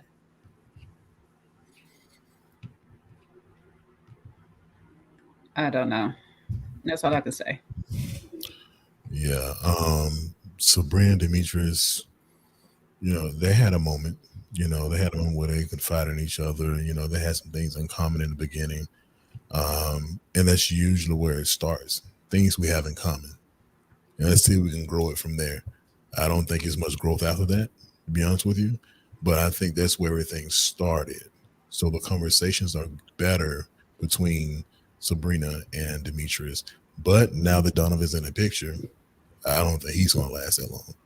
So Tori's not going to see it coming. What Kojo was talking about, that cut system, cut him out of the process, he's not gonna see that coming. He's gonna be like, whoa, what's going on? You guys are crazy. Why am I being eliminated? I don't understand why I thought I was making connections. I thought I was doing good. I don't know what's going on. That's gonna be Tory. Trust and believe. He's not saying what we see. I'm telling you that right now. So that's going to be interesting to see, that play out. It'll be even more interesting if Sabrina is the one that has to tell him. That would be even more interesting because she got to really explain why she ain't fight for this man. So that'll be the first thing. Okay, what did you say? What did you say? You say I'm one of your guys. What did you say? Well, how did you fight for me? And that's a legitimate question he would have to ask, but he's not gonna like to answer because you've been replaced. That's pretty much why I didn't fight for you. Corey, he about to be blindsided from both sides from the same person. Like he done got ran over and then reversed back and ran over again when this happens because seriously, you like she said last week she was confused. This week, oh, I know where it is. It was the irony for me. Like seriously, I know how she feels about me. It's like how she feels or how you think she feels about you. Which one do you know? Because how she feels about you is not what you're putting all of this energy into. Like, why? You have no backup, no nothing, nobody else. Where's Ace? Where is the kid? Where is everybody else in this process? Why is she the only one that you have eyes for? Yet she has eyes clearly for other people. And you've seen it with your own eyes. I'm sorry to say this, but it's my truth. I believe this to be true. In order to really be successful in this show, or Ready to Love, you have to be an effective player. Come on. You have to be a type of man who can talk to multiple women or women. Multiple women feel like they are on cloud 9. They all got to feel like they're your number one. You got them all fighting for you. I wish they would say your name. I wish they would. Corey, who? You're not Corey. Corey not going nowhere. Have all of them. But you got that voice on. You got that Midnight Love, Donnie Simpson voice on, talking all smooth and shit. You know what you doing? They would vote Corey off and still called him. So what you doing? Right. Yeah. You know you was my number one. We miss you. I'm sorry about what happened, but we had to do, but shit, you know what the hell you doing. You got all these ladies listening right now, whatever. You know, I was just thinking. Nah, but you definitely, I agree, Corey. You got to definitely be a player. You got to be able to work the room and enough. Like, listen, I'll give you a story time. That is not a story time. My sister, when I say I seen player, like how that movie, How to Be a Player in Real Life, my sister did this. She had about 4 people she was talking to, all at the house party we was having. And I mean, granted, she has a personality that's already all over the place, so you never really know with her. But she worked that whole daggone room, and not one person was a wiser up in that whole scene. Like, they did not know what was going on. And luckily, she got some down sisters with her because we didn't let nobody know what was going on. We were just laughing as she was working the whole room. Like, bruh, you doing it right now. Like, exactly. And that's how you got to move on this, though. Like, seriously, you got to just never show your full hand. And that's it. And it's poker face the whole way through, like. And that's where they really mess up with, telling everybody you're my number one. You telling the same thing to all these women, bro? You think they're not gonna talk? Come on, man. Yep. What about him asking though? What do y'all think about that? Him asking? Asking about am I your number one? I never really heard many guys doing that in past season, like. I don't know. That didn't sit well with me. Are you my number? He's I was shocked. That comes off very needy. You need to be accepted. It's so unattractive to a woman to sit there and, am I your number one? Am I your go-to? Am I the man you think about when you go to sleep? Is that me? Tell me that's me. Please tell me that's me. I'll be your best friend if you tell me that's me. Like, come on, bro. Like, you got at some point, you have to realize that you're coming off a certain kind of way. And that if you're a man, stand in your essence of being a man. I mean, if she likes you, cool. If she doesn't, cool. Don't be butthurt over it. You know what I He mean? should have asked Ace how to do it because Ace did it so smooth this week. She was like, "So where did we go from there here in this process?" I said, "Oh, that's a way to ask about your number one. What's good? Where am I in your books?" I like Ace. I was like, "Go ahead, what girl." are the next steps? What are the Yeah. steps? Where we go from here? Where do we go from here? Hey, I said, "I I'm see talking you, about Ace." the best way to see if a man is full of BS or not, if you're dating a guy, let me give y'all this free advice, y'all. The best way to tell if a man is full of fluff, if you're dating him or not, ask him what is his structure for you guys in his life. Mm-hmm. Ask him what his structure is. If he doesn't have a structure, he ain't serious. He Mm-hmm. playing it day by day. If he's marriage minded, he's gonna have a structure. Whether you buy into that structure or not, he's gonna at least have one. And that's what's important, let you have one. Can we compromise some things? Can we work some things out here and there in your structure? Yeah, let's do that. Let's talk about that. But damn, you got a structure though. I gotta say you got one. So cool, kudos to you. But that's what you want to do. Ask a man that. Watch his ankles and knees buckle. I did ask somebody that actually at one point in time, similar to that question, and I got my feelings hurt because it took him off guard. He got upset, and I'm like, "Oh, Got defensive. why?" He don't have got the answer. very, very defensive. And I was like, "Oh, I guess it's not what I thought it was." Mm-hmm. This is what it is, not what I thought it was. So it's definitely true. Like sometimes we have to go and ask different questions than just how was your day, or let's go on a trip. I mean, you do have to ask some different type of questions, which I call behavior questions. What are those things? And love doesn't pay the light bills either. I am no gold digger. I am career oriented and independent, but I can also work as a team. What about you? How do you handle it? Does not mean we're moving in together immediately. If you guys remember, there was a season where somebody asked something similar to that, but I thought a little bit more aggressive, but they still asked that. And the guy was like, he knows his role. He'll play his part. He can stand back while she, does everything. That may not work for a lot of women. So there's nothing wrong with asking those questions, and even a man asking those questions. That to me is kind of sexy. Like, you want to know more things about me or about Crystal than just the outer part or how I move. I like that. Yeah, I mean, gone are the days that we're talking about. What's your favorite ice cream? What's your favorite color? What's your favorite fruit? I mean, we got to show some maturity in our conversations when we're having these conversations. If we're marriage minded, especially when you're after a certain age, I would say after a certain age, your question got to get a little bit more deeper. It shouldn't be an interview process. It's a way you can give these questions. It's a way you can find out what you need to find out without it feeling like an interview. It's a way you can ask these questions. So, that's my only thing, man. Like a lot of people just don't show that depth in what they want. They don't show it. They say it, but they don't show it. And that's the problem. That's what's missing. I agree that, isn't it? And if you're on sex, just say you're on sex. You know what I'm saying? Listen, some of us might be on it with you. Not exactly, and that's what I I'm saying. might not.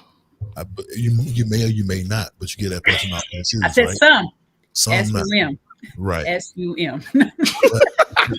I tell guys this all the time. So, man, you tell a woman what you really want. You may look up and find a woman who wants the exact same thing you want. You don't have to say, I want a relationship just because you think it's popular right now to say that. If you just want sex, say that's what you want. She might be on the same thing right now. If she's not, okay, on to the next one. At least you were honest with her. You gave her an option to choose. If you get to leave, she get to leave. But give them the option to choose. Don't manipulate anyone when you're a grown man, and you just say how you feel. Point. Trust me, man. Yeah. Right. Because they say you out here half sinning. I have no clue what they mean. I have no clue. Karma has no name to it and no time frame. So you have to always remember what you put out is what you can receive. So being honest about what your intent is, there's nothing wrong with it. I agree. Somebody may be all for it, whatever that may be, and somebody may not. But be true to you. And that is being true, is being upfront and honest. And I don't really see that so much on the show. I still feel like I felt from day one. This is ready for relations and not ready for love. You know, I don't really see long term for really anybody just yet. And again, maybe we'll see something different when they meet the exes. As those who have watched this show from day ones, the day ones people, we know there was one family who said one of the contestants had an anger problem. Okay. So we don't know, we never know what an ex or a family member is really going to say. So it'll be interesting to see that as well next week. Okay, last couple we'll talk about. I know we didn't talk about it quickly. Laverne and Ace had their date, and obviously Laverne also spoke to the guys as well, and he tried to gather them up, but it didn't go too well either. So, want to get your thoughts. I want to get your thoughts on Laverne and him trying to gather everybody like wheat to the chaff. What are you saying? Oh, throat. Corey, what's your thoughts? I want to be honest with you. Their interaction, it seems very genuine coming from Laverne. I gotta say, I like his gestures. Like when you're really into someone, you do those type of things. You make sure that they know that you're feeling them. This little gift that he brought, I don't know exactly what it was, but it was a thoughtful gift. Okay, him getting up. Some people may think he's doing a little bit too much by putting the napkin in her lap, but that's old school. That's what guys used to do. And it's a lost art nowadays. So everything that a man does for a woman to show that he's into her seems to be doing too much, or he's lame, he's being thirsty. I think this is the one woman he's actually showing his intention with. And I like the fact that he's doing that. I can appreciate the fact that he's doing that. I think that Ace is picking up on it. Ace is there with the questions. She's there with the intent. She's wanting to know what's your next step. She's seeing everything he's doing. And I'm pretty sure she just wants consistency right now because he's not doing anything wrong necessarily in her eyes. The conversation is dope. The thoughts are dope. Where he sees them in the future is dope. He says they're making holiday plans to be together and stuff like that. That's all good. That's nice to hear. But she's going to want to see that action built up towards that too. So it's going to be empty words right now because she's a woman who's probably seen it and heard it all as well. So as long as he follows through on his words with a plan, I think it can be dope, to be honest with you. I think that he has most in common or the better connection with her than anyone else on the show, to be honest with you. That's his best hope, to be honest with you. So yeah, that's my thought.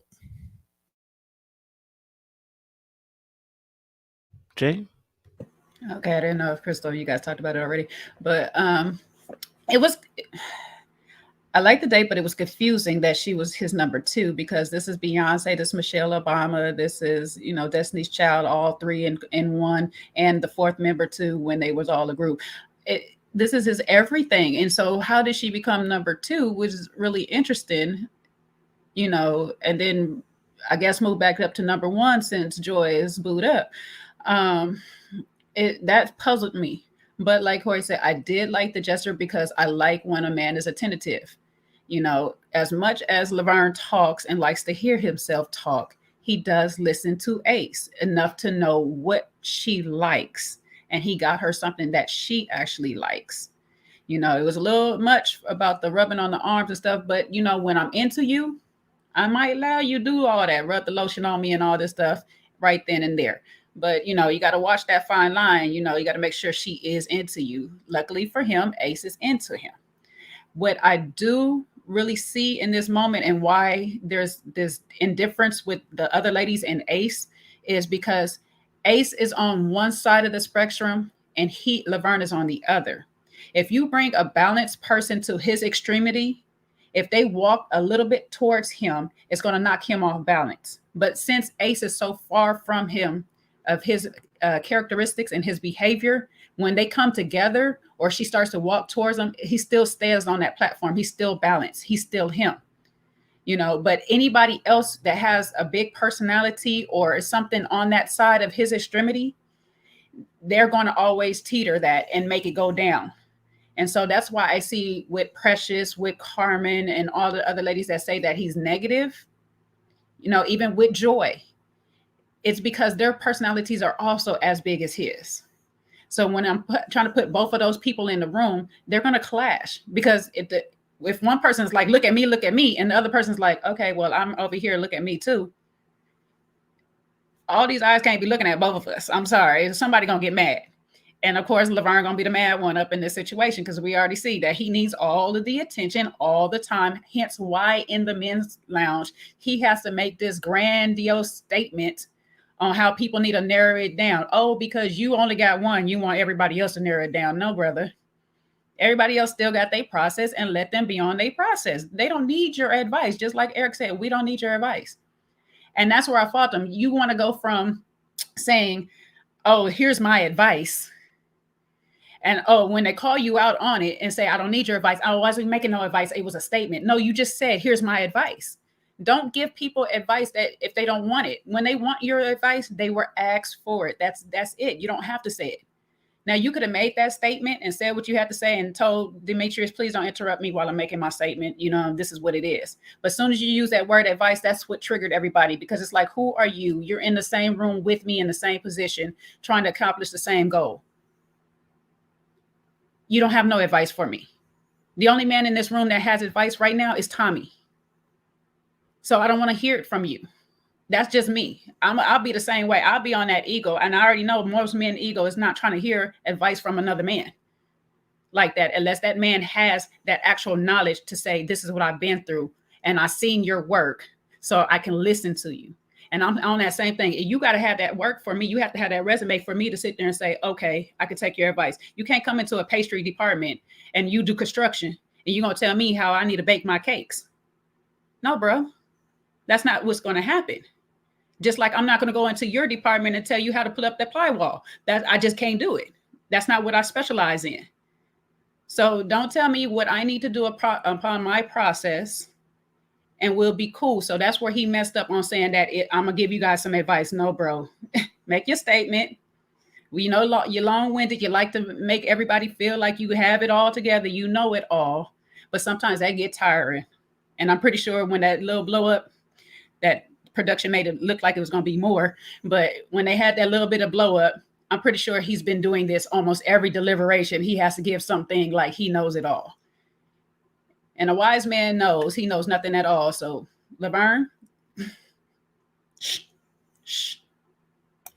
I love how you brought up the deliberation, because also remember Demetrius pulled Laverne to the side at the pool, or came to him and was like, oh, what's up with you? His whole demeanor was different, or, whatever. So I could agree that, Laverne is a bit much, and he, they don't probably respect his opinion because how he moves, so how, there's probably lots of things that he says in the deliberation, just like everybody.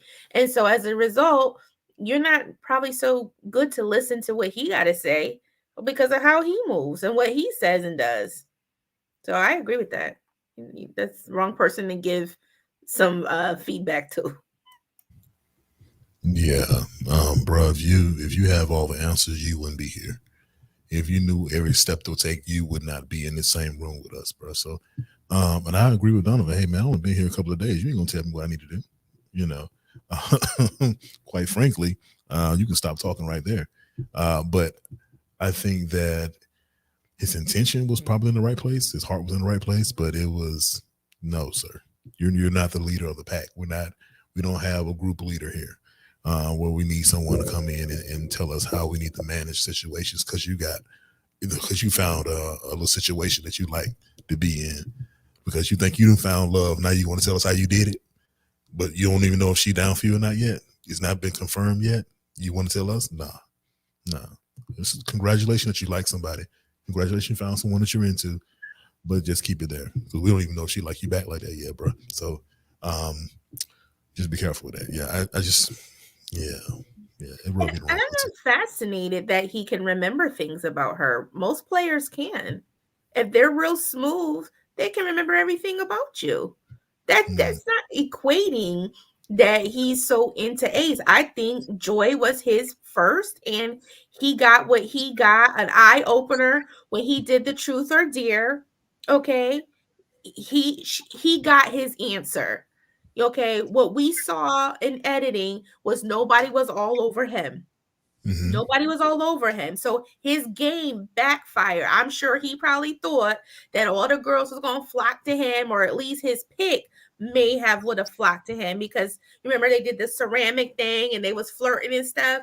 But she is into Clifton, and she Yeah. proved it in front of everybody that she was into Clifton. So now it's like, okay, you know what? He ain't dumb like Tory sitting back waiting. He is trying to, get another connection to secure his spot on the show. But I wouldn't say that it's all naturally genuine. Actually, not yet. Oh I yeah. got to see a couple more episodes, I guess, to really give him his props, because players can do that. No, Listen, it's not. you're right. You're right. It's. I'm sorry. Go ahead, Jay. Oh no, go ahead, because your thought might be more closer to hers. Yeah, I was going to say that. Yeah, you're absolutely right. That as a player, you can make a woman feel like she's on cloud nine and have no interest in her at all. I do think that his intentions for her are genuine. They just weren't first. So she is a second choice. And the thing about being a second choice, you cannot let that woman know she's a second choice, and you can don't ever let anyone else tell you that too. Excuse me. But I did feel that that she's his second choice, and he's doing everything for her. There's nothing wrong with that per se, because the liking of that person is still real. It's still there, it's still genuine. It can be, but no one wants to be in second place. No one wants to feel second. So she can never know that. She can never know that. If I'm someone's second place, your best bet is to never let me find out.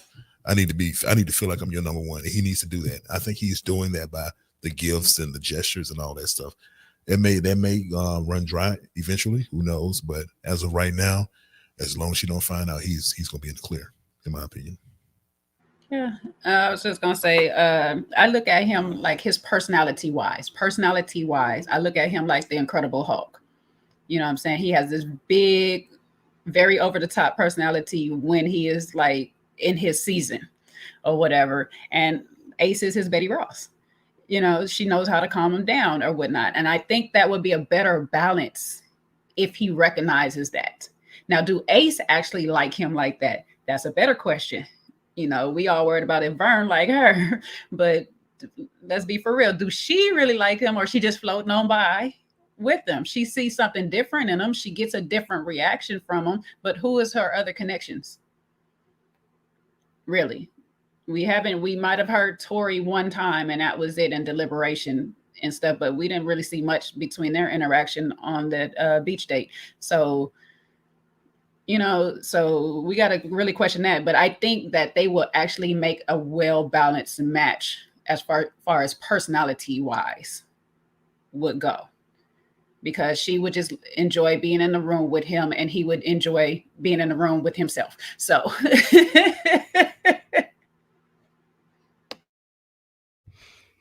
Yeah, I definitely hear that. I mean, I do kind of think Laverne is being serious with Ace, but I don't know if I don't know if that's by choice or by the fact that there ain't nobody else checking for him. I know he's entertaining Joy, but he knows Joy is locked away. So I mean, I'm still trying to figure out what Ace is seeing. She obviously is seeing something different with Laverne. Maybe we'll get that kind of information on reunion or whatever. But I want to know what she's seeing. You know what I mean? Whether he just shows a different side completely to her, whether it's because she's not so assertive and forward with him, so he can be his natural self. Not really sure, but she looked like she was in deep. That's what I'm gonna say. She looked like she was in deep. I mean, a little bit of creaming on the arm, or goes, like she did what Eric was doing to Carmen. She was, ooh, I felt butterflies. So she's obviously in deep. I hope he has the same kind of feelings towards her, and it's not a fake situation. I like her. She's cool. And it's interesting how the tables turn, because Demetrius and Laverne they all had women flocking to them in the first first or second episode. And you remember Laverne sitting back in the chair, like he had his own section. And so it's true that yes, the initial attraction may have been there, but then people, not saying somebody's wrong or right, but they start to say, oh, that's not for me, or that's not my vibe. So I always think that's interesting too, how things shift on the show, where initially this is what it was, and now it's kind of, you know, dwindling down a little bit. You know, I also look at how a lot of ladies characterize him as being very negative and things like this. And Ace has a very positive aura. Like, she doesn't look like she gets affected by a lot of things. And so maybe when it is with him that she sees, like, she doesn't see his negative so much as a negative. She just like takes it as, okay, you're complaining about maybe this little thing, and she's good. She feels good being wanted enough to be able to say, well, here's how you change this. Here, let's do this. You know, sometimes you look for those people that bring your best out, and you attach to those people, you know, because you can be able to you do what you do in those moments, you know. And that's what I get from Ace, is just like, she likes that. She likes that he comes to her for that type of comfort, and she's able to give it to him. And a little bit, sometimes we have these little complex, like, we can fix him, we can change him, and she might be a fixer-upper, you know, so she might look at him as like, yeah, might be a black hole, but I can fix him. The only problem with black holes is they tend to suck you in regardless if they mean it or not. And so it just a matter of how much of her she's going to be drained into trying to fix him over time. So she has to be careful with that. 100% agree, that 100%. And actually, that's what I was probably I was thinking about that as well. Like, when's the real Laverne going to show up though for Ace? Because all the girls have said that he has negative energy. Do you know what I mean? So that's going to be there. That ain't going away. You know what I mean? So that's going to show up probably a little bit later on. It's just taking a little bit longer because maybe Ace's energy is different, but that's potentially going to show itself up. And how is she going to able to handle that? And will she then finally go like, oh, that's what they were talking about? You know what I mean? So, or will she be too deep by then? That's another question. She could be too deep by then. You know what I'm saying? Especially if she get in the D. If she get in the Delash, it could be too late by then. Just saying. Once you enter the Delash, it makes things a little bit complicated. It makes it much harder to leave certain things alone that you should leave. So, I hope Ace is paying attention. You guys didn't get to speak about Eric and Eric and Carmen, so I'm gonna offer you guys opportunity to do so. I'm sure.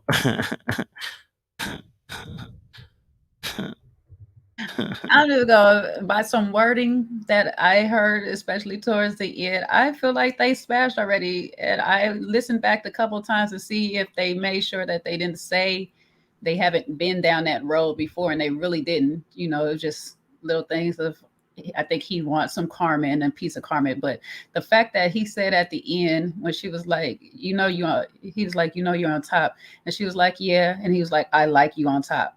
I was like, baby, I only say that to somebody, or somebody only said that to me, is because we done been there before. Like, excuse me? Like, what top are you talking about? I don't know. So I feel like they might have never went anywhere past a smash one time. I definitely know there's friendship there, because he's very open enough to share information that he shouldn't be sharing, especially who you dating on somebody else. The wording for it gave me open marriage. That's why I told you I'll get back to it, Crystal, or whatever, when you said it, because how they are acting, they're acting like they're in an open marriage or open relationship where he's okay or she's okay to go and do what they do, but they talk about it with each other. You know, that's what I was getting from this. You guys have an open relationship, and it's probably always been that way for however long y'all been messing around and stuff. But that's what I got, because she was a little too eager to find out what happened. And the thing is, I oblige. I was like, only people in open relationships say it like that, like, or your friends, you know, when you talk to other friends, you might say it like that, but not somebody you're actually interested in that you never smashed before. You're not going to tell them I oblige. You would have been like, oh, she linked in for a kiss. And I was just like, I don't know what to do. But the fact that you're just like, I oblige, and then you're going on, well, you know, I know you're my top. I really, you know, feeling you and all this, like, and you needed this, Tommy. Thank you, Tommy, because I really needed this. I needed to see Carmen in this thing. Like, you guys have history. Why do you need to see her anymore? You know she is. There was attraction. You both admit there's been an attraction between you both. And I tried to give you the benefit of the doubt before to say it was business, and so you never crossed that lines. But I think you guys have a couple times, and you guys just keep it open. I have some friends that in my past, we get together, we have conversation, and we do what we do, and we good. You know what I'm saying? And then I might not see that person for some months to a years or whatever and stuff. And as long as I'm not in the relationship, we good. So that's what they give me. The only thing is I'm not asking about what he doing when I'm not with him. I don't need to know all that. But they're a little more open than I am in that sense. You know what I'm saying? So it's just like, I don't know. I feel like this is just some open, new polyamorous situation starting to happen. Not polyamorous. Looking for polyamorous relationships. Yeah, so I'm looking at it a little bit differently than that from Jay. Not taking one thing away from that, but I think that he hasn't had the courage to approach her. I think he's using the show as an opportunity to have those sexualized conversations. He's always been thinking it, whatever the case is, because of a man with intent has no problem approaching a woman saying, hey, I want to start and see what relationship will go with you. But a man who has sex on the mind, he's not going to lead it that way, because he knows that if he drops that ball, if he leaves it out there, she doesn't pick up what he's putting down. Now he's categorized as something else in her life instead of business partners. So I can take being shot down if I'm coming to you and say, hey, I'd like to get to know you better, see where things go. Boom, fine. We can still be cool doing that. That's fine. You shot me down. Okay, fine. Let's get back to business. But if I say, hey, start licking my lips, looking at you all sexualized and everything, and they make that approach that way, then that's a turn. That can be a turn off for that woman, depending on how you do that. So I think that he's been afraid to make that approach. I don't think they've done anything in the past. The reason why I say I don't think they've done anything in the past, because why even waste your date on her? You got her phone number. You've done these things before. You've been there. You've done that. Why am I taking you on a date when I can just call you up and take you on a date like I've done before, or hang out before, and we can smash again like we've done before? Why would I waste a date on you? So that's why I say they haven't done anything yet. I think he does look at her with those sexual eyes, but I don't think he has any intention about being with her for with longevity. That's just my 2 cents on that. That's kind of just a vibe I picked up. All I can say is good TV. Go out on a date for good TV. I don't know. I still feel like Carmen is the type of girl who is a watcher. Even if it ain't Eric, she probably ain't gonna mind her dude smashing another woman, and she may want to join in. Because shout out to all my warriors out there. Yeah, because again, she feels like you go do that, but you're gonna come right back here. I mean, she kind of said that in so many words, so it may work for them or someone else. I do get that kind of vibe from her though. I mean, I think she just, I think she enjoys the play. I think she gets a power stroke from the fact that she can have him whenever she wants to. Maybe they have smashed, maybe they haven't. Either way, there's a power dynamic. Okay, and he's at the bottom of it. That's what I'm saying. That's why she's on top. Okay. You know what I mean? Like she holds the cards to this. Like it's not her asking for him. It's him ask if he's asking, she's like, I set the time, the place, and the tempo. You know what I mean? And unfortunately, that's what I see anyway. Just because I'm like, you ruined your whole thing with the Kia, like the way you did. Carmen ain't doing that. So, Carmen ain't telling you information about other dudes. Why are you telling her about other stuff? That gives me low vibrational energy. That gives me somebody who is trying to beta it up. That sounds like a simp to me. That sounds like somebody trying to offer this information in exchange for hopefully you'll give me, please, a little bit more, sir. You know what I mean? Like I'm like you really like you're trying to get something more out of this situation. So yeah, it doesn't make sense. And the way he described the Kia situation, which I kind of agree with what you're saying, Jay. It could be, that they, what, it could easily be that these two be doing a thing on the download, and they come on the show, and this is just them for promotion. It could be, we can't put it past anybody these days that they have a plan to use a show for their own purposes. But yeah, just definitely, I'm just like, I just don't get the Kia was almost like trying to downplay the fact that the Kia tried to kiss him. Like, you try to make it as if the Kia was like, you don't even want the Kia. The Kia's like begging it, basically. That's how he made it seem. Like, oh man, she tried to come on to me, like that's something that you say to the man them, and you're like, brother, she tried to, she came on to me, like, fam, I wasn't even really on it, bro. When the man them says that, he's chatting shit. Sorry, my language. He's chatting doo doo, right? Because what he's trying to gas up, like, I didn't want it, fam. Yeah, fam. But you were there though, right? And she kissed you, right? And you didn't leave, so you wanted it, bro. Like, look, man them do that because they want to show up to other man them, like they're actually doing something. Oh, I'm doing bits, me, I'm a player, this. It's like a badge of honor to try and show to other man that I get girls. And that's, I'm just like, so why would that? But Carmen isn't one of the dudes. Carmen is part of the competition, which makes me think either you lost in the sauce and you real deep in this sauce, or there is a deeper plan on the works, because old girl Carmen keeps cussing the Kia like she has extra information that we don't know about. Yeah. Yeah, it's very true. Like, I was going to say something on that power dynamic that you had mentioned just now, and I can see that too. And I know somebody in the chat reminded of the fact that she keeps basically belittling the Kia. She doesn't only do it with her. I've noticed that she does it to, I guess, whoever she feels is beneath her, because as she talked to Eric, she was like, oh, you're little this, you're little, and that's very condescending. She didn't just do it with, she does it a lot with the Kia. So there's something that's probably behind the scenes that we don't know, that them two just don't get along. It's overall competition.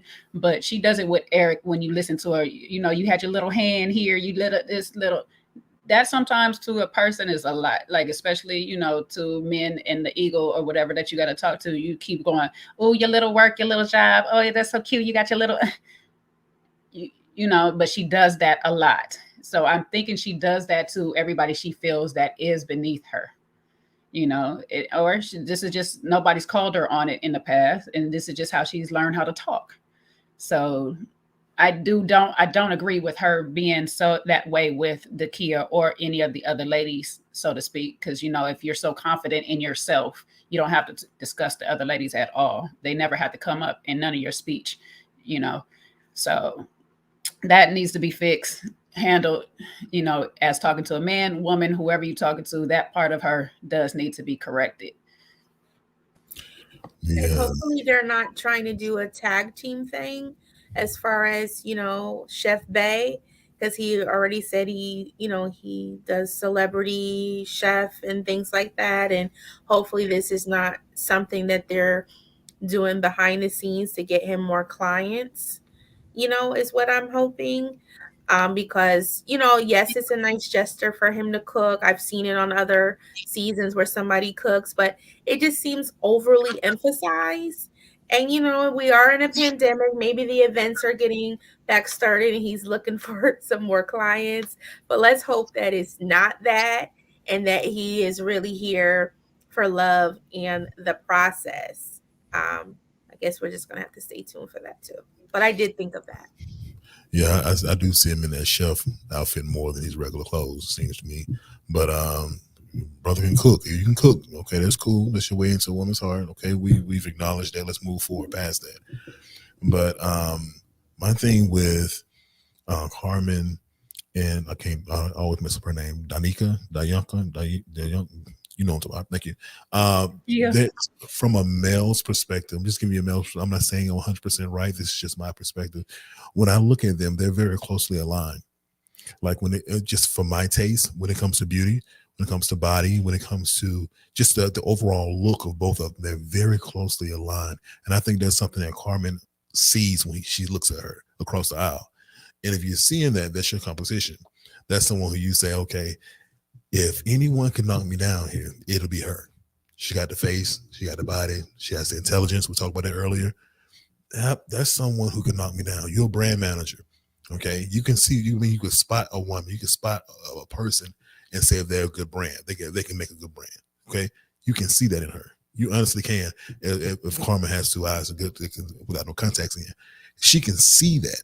And then, from that perspective, it's like, okay, this is my competition. We both like the same guy. We're both into the same guy. Let me prove to her and to myself that I can get any man in here that I want. So it's competition with her and then competition within herself to prove to herself that, hey, I can get any man in here that I want. I can make any man in here want me, But she's playing it safe though, because the real one to get will be Clifton, because I think he's sold on Joy. I think he's sold on her. Now, if she can get somebody like Clifton to switch his side to her, that'll be it. But she knows she can't do that because he kissed her. He did something with Joy, nibble on her ear or something like that, and then Joy came and did that, and right after he brought her a plate. So at that point, we already know that's not the one you want to deal with. So she got to try that somewhere else. And her best bet is with Eric, because one, they got the history. Then Dianca, whatever her name is, I'm sorry for butchering her name. They're both closely aligned, looks, body, and all that stuff. So she's competing with herself, in my opinion. Maybe she feels she could whoop Dakia and not Joy. I don't know. But sometimes it be like that, Sometimes you be like, I size you up, but I could whoop you, To the streets. To the streets.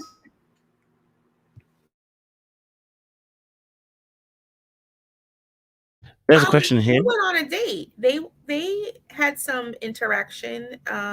Sean Stokes. Clifton and Carmen had interaction. At first, he made the comment about her blue contacts, but then he went on with flirting with her like the next episode. So I agree with everybody on this panel and in the audience. Clifton is not feeling Carmen as his number one, and I think he also mentioned it a little bit in Deliberations, if I'm not mistaken, maybe not this week, but the week before, that, he was feeling Carmen, but I agree with everybody here. It's not his number one, but maybe he'll do a cliffhanger.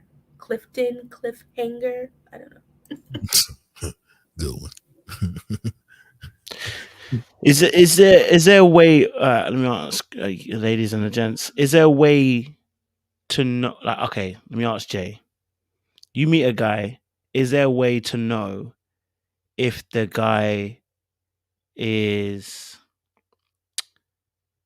if you have power over him? So, like how Carmen is doing to Eric. Is there a way for you ladies to know when you meet a guy that you have that power over him?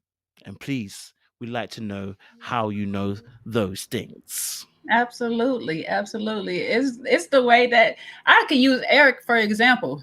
It's the way that Eric even responds to anything. Like I told y'all last week, and Kojo, you backed me on that one, when she walked into that room and said what she said into the kitchen, and he didn't shut it down right then.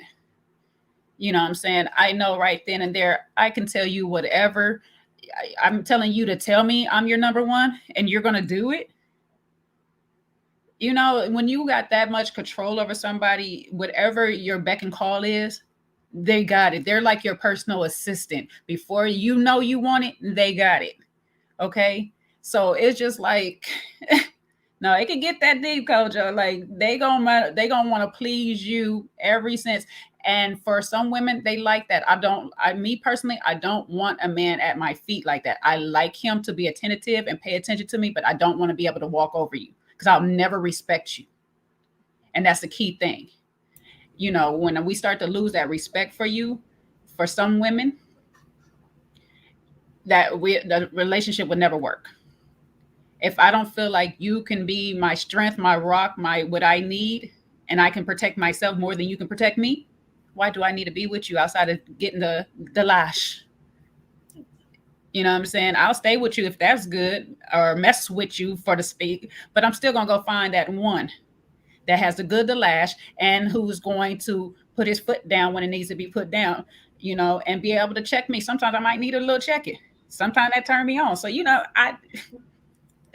A little headlock don't hurt. Yeah, I need a little tug with my struggle. You know what I'm saying? I'm not all the way healed. So sometimes I have my little petty toxic moments that, I need a little argument to spice my relationship up a little bit. every 3-6 months or something like that. I don't know, but I just need to know I can be able to match you and you'll be able to say something back. At least I need to be able to know that. I need to know that if somebody challenges us, that you're going to stand with me and be there and not hide behind me. So I don't know, like, we can see it though on the man that we can run over. I'm not going to tell other people's business, but I watch my friends go through that relationship where the guy knows she with somebody else, but still buying her phones and purses and all of these things like that, hoping to be that one day and trying to prove to her all through it that he's going to be that one. And he thought by the time he put his foot down, she was going to say, okay, I like you now. Still didn't work. So, you got to be careful as a guy. You want to be nice, but not a pushover. Let me put it that way. Be nice, still be assertive, still be a man in your niceness. I think I do know when I have a power over a guy. I don't mean to manipulate and to use, but I'm talking about, I know if I call right now, he gonna pick up. Okay. And just like me too. I could be with my head wrap on in the bed and that ringtone call, you asleep. No, I wasn't asleep. I'm up. Or you see the FaceTime, you're like, oh, shoot. You want to get right. That's a power also. I don't, like I said, I'm not talking about gold digger vibe, but like, I don't want to miss his call too much, or I don't want daddy be waiting too long. You know what I mean? Like, those are those things. And so how do we know that? It's how you react to me. When I nibble on your ear, everything get right. Standing at attention. We ain't even had sex yet. When I talk to you and stimulate your mind on the phone and you stay on there all night long with me, or you want to know what I'm doing, or I don't answer that phone, you put a little question mark in the text. Oh, yeah. I know I could get you. I know I could get you right. I could get everything leaking from the top to the bottom. Yeah, I do know that. And that's a turn on for me also. Like, oh, yeah, I got him like that. You know what? We ain't even got to have sex all night long. 5 minutes. We good. We both tired and worn out. Fine. Why I got to take all day long? If it's taking all day long for me, I don't think there's something wrong. We don't need 45 2 hours long. Don't we got a job, a career? Can we get into it? I thought you liked me. Because I know for me, I'm already ready as soon as you pulling up to the house. Or whenever I'm coming to your house, I'm already ready because I know it's about to be good. And that's a power also. It's also when when he takes you out that you're going to be treated so special. You don't got to talk about, get this food on this side. That's the specials. You can get anything you want. And the same here. You know what? I'm going to get out of this bed and make them tacos because that's what you was looking for. That's a power also. But again, not in a way to manipulate and to hurt. Thank you, ladies, for being honest and open. It's appreciated. I mean, we already knew that, but this is the truth. And this is why we're saying, gentlemen, please, got to have good boundaries. Okay? All right? Because you'll be a sucker out here. And we say the same thing to ladies as well. This is not just women, but we're just talking about this way around. But I can see it too, and you can see it too. We can look at someone and go, oh, he gonna be a sucker. He gonna the girls are gonna eat him alive. You know what I'm saying? Because, and it's the exact same way for women looking at us men, and they can see it too. So, you have to protect yourself as a man. Don't come crying on Red Pill community saying women are bad. Stop choosing Stop choosing women that are gonna eat you alive. Get yourself a backbone and learn how to create good, effective boundaries. But not everybody may have that effect on Eric. That's true. So what I do with one person where I'm gonna pick up that phone real quick, I may not do that to the next person. I may be able to keep it cool or keep my emotions intact. Maybe Eric and Carmen, he can't. Maybe there's some unfinished business where they never even got a chance to really get it started because maybe she just brushed him to the side because he too soft. You know what I mean? So, but it could be like that also. You don't do the same thing with everybody. That's true. No, you wouldn't because other people have a better boundary. That's the whole point, isn't it? Right? So you can see, you sense it before you don't have to say too much. You sense it, and that's the unfortunate aspect. And the same thing is with women. That's what I'm saying. Listen, if I know I'm out here to play games, I'm not choosing the strongest one in Zongo. I'm not choosing the strongest one in Zongo to come and fight. Why am I choosing the strongest one in the Amazon? No, I need to choose the one that's those boundaries are a little bit shengdeg. Okay, your boundaries are a little bit all over the place. You haven't really got that solidified. I'm not trying to fight the strongest one in Zongo because that's going to cause issues later on. I'm trying to get in and get out as clean as possible. You know what I'm saying? So the exact same way, women are going to see the exact same way with us as men. They're going to see you. If you're a weak link, you're going to get chewed alive. Corey Black, what are you saying? You look like you're in distress, bro. Like you haven't heard this before. I know you heard it before. Why are you in distress? I'm going to tell you something about me. Okay. All right. So there are cases where women see a man being kind and they take that as a weakness and they think that, and that's happened to me a time or two. Okay. That's what they thought initially. However, that action was corrected ASAP because what ends up happening is that you're thinking it's going to go one way, but it's really going to go another. To what Crystal was saying, she's talking about, hey, to have a man call her and say, are you awake? Are you up? That's not my style. I'm calling you, telling you to get up. I'm on the way. It's nothing to that. I think he was talking to me, ladies. He on the way. Get prepared because I'm on the way. So I don't do that. And it's called a certain type of energy that you have as a man. And you cannot wimp out in that energy. So the whole thought process of a woman coming into my world thinking she's going to rule anything, think she got anything over me, she's going to be sadly wrong. And I'm going to welcome it because I see it. I see the energy she want to come with. I see the fact she thinks she want to come with. She thinks it's going to be an easy pull. Oh, I got him. Please, I'm going to leave the door open. Okay? I'm going to leave the door open. So you come right on in there, thinking you got it under control, thinking this is going to be a relationship that you can control, and I will flip it on you before you even know it. So please come through. So the energy that Jay is talking about is very true. The energy that Kojo and Crystal are talking about is very true. With a man, you have to have a certain type of energy about yourself to that woman. It's not so much, like Crystal said, not so much to manipulate, but to establish a leadership role. So how nice I am to you as my woman, the things I do for you as my woman, is because of the mere fact that you are trusting me to lead in this relationship. You're trusting me, so I'm gonna take you out. I'm gonna do things for you. All that comes with the territory. I'm not taking you out because you're pretty. I'm not taking you out because you look good in a dress. I'm taking you out because you're a good woman to me. Okay, and that you allow me to lead in the way that I need to lead to make sure that we're getting where we need to get to. We build the things we need to build. So because of that, that's it. That's all I need. That's why you get the wine and dine. It ain't because I'm on some sap and you think you can just take the money and run. Nah, not me. I definitely hear that, sir. I'm with you, bro. Hey, man, I'm just telling you like it is, bro. The deep voice. It's a wrap. Kojo talking about I'm with you, bro. Yeah, I'm with you, bro. You know what I'm saying? They can't I play don't know me how to like that. follow up with that. They ain't gonna play me Mr. like Midnight that. Love over here. We got people in Who the chat is she gonna be? telling him I to said, just who? go. I'm gonna make sure she knows what time it is. The women is going crazy talking about just talk.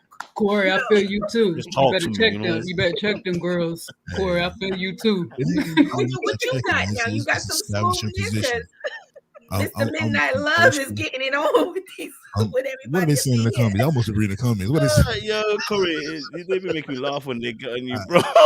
I try not to read the comments. Don't read the comments, Corey. You don't love them, but don't read them.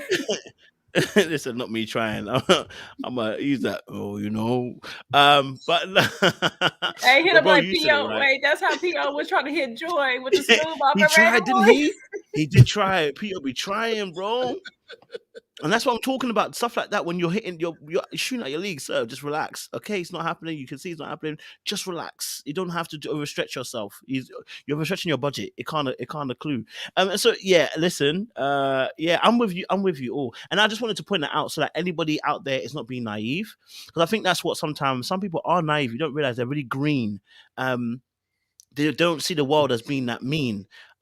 you know, and they've never been treated in that way. They've never seen that necessarily in their circle of people. You know, some people, unfortunately or unfortunately, however you look at it, go through life and actually that doesn't ever happen to them, so they never see it.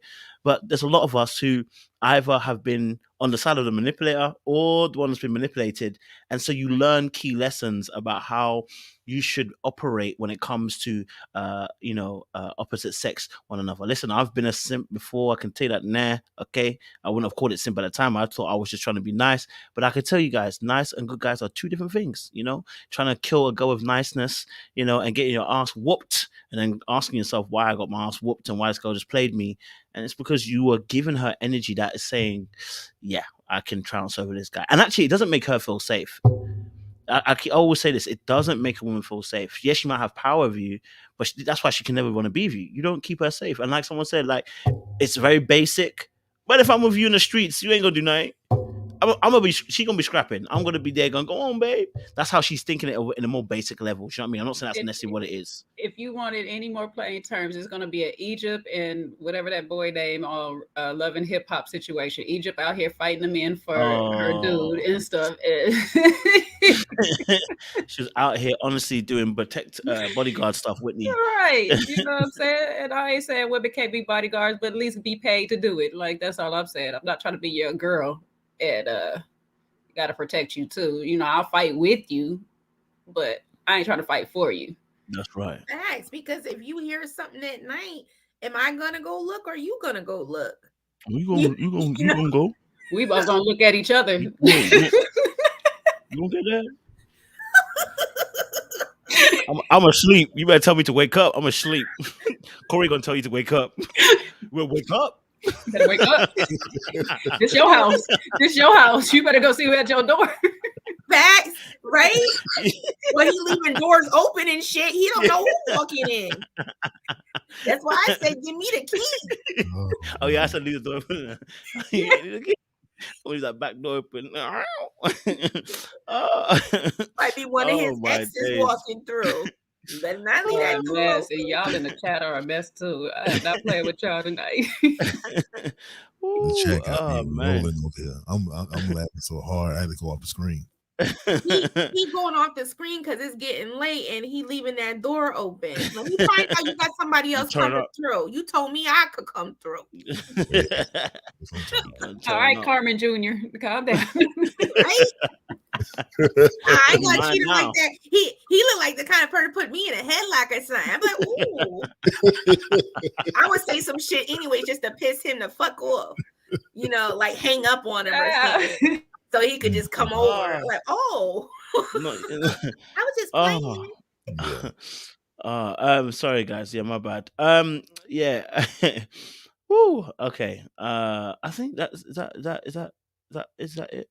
No. It's the last part. Okay, Sabrina Triangle. For the ad work. Sabrina Triangle with the new guy Donovan. Want to get you guys Donovan went on like 3 dates. Yeah, he went on 3 dates. Yeah, Donovan went on 3 dates. So let's get Donovan into this. Let's get Donovan. What your guys' thoughts are on Donovan, new boy on the block. I'm still Jennifer on the block. Go ahead, Corey, because I kind of touched on it. I'll just bring it circle back because we kind of jumped off of it. Yeah. So Donovan, to me, he's the only one. I remember I mentioned earlier where there's only one guy who has good conversation. It is Donovan, straight up. Because I'm sorry, Coach, you threw me off of that. Sorry, bro. My bad, bro. I knew Coach Joe had it in him. I'm trying to be like you, sir. Okay, you get out all these people telling you you're amazing. Listen, I'm amazing too. Okay, I'm just dropping a few decibels. Go on, Captain. I do appreciate the love. But yeah, so Donovan's the only guy to me who actually is asking the right questions. Like 3 different dates, he had them all 3 different ways, but he got all of their attention on each one of the dates. I thought that was amazing from him. You know, he really wasn't the same guy on every date. He was somebody different. So to me, I just think that he just all around seemed like a cool guy.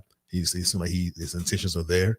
But back to what I was saying, like, I don't know if he was an old player, reform player, or what, but he did that perfectly as far as getting all 3 women to put him as like really at that top spot. If not the top spot, the second's the top spot. So I think Sabrina. I think his strongest connection was with Sabrina, and for her to say that if I had a few more drinks, I would have went home with this man and had sex with him. That says a lot. That conversation was getting to her. That's why I say conversation can be very sexy, and that's a perfect example of how it can be sexy, and it gets her to a point of where she's willing to take off her clothes and give it up to this man. So I think all 3 dates were dope. So that's all I really have to say about Donovan right now. Let y'all bring up something else. Conversation getting to people. You got like 50 people right now.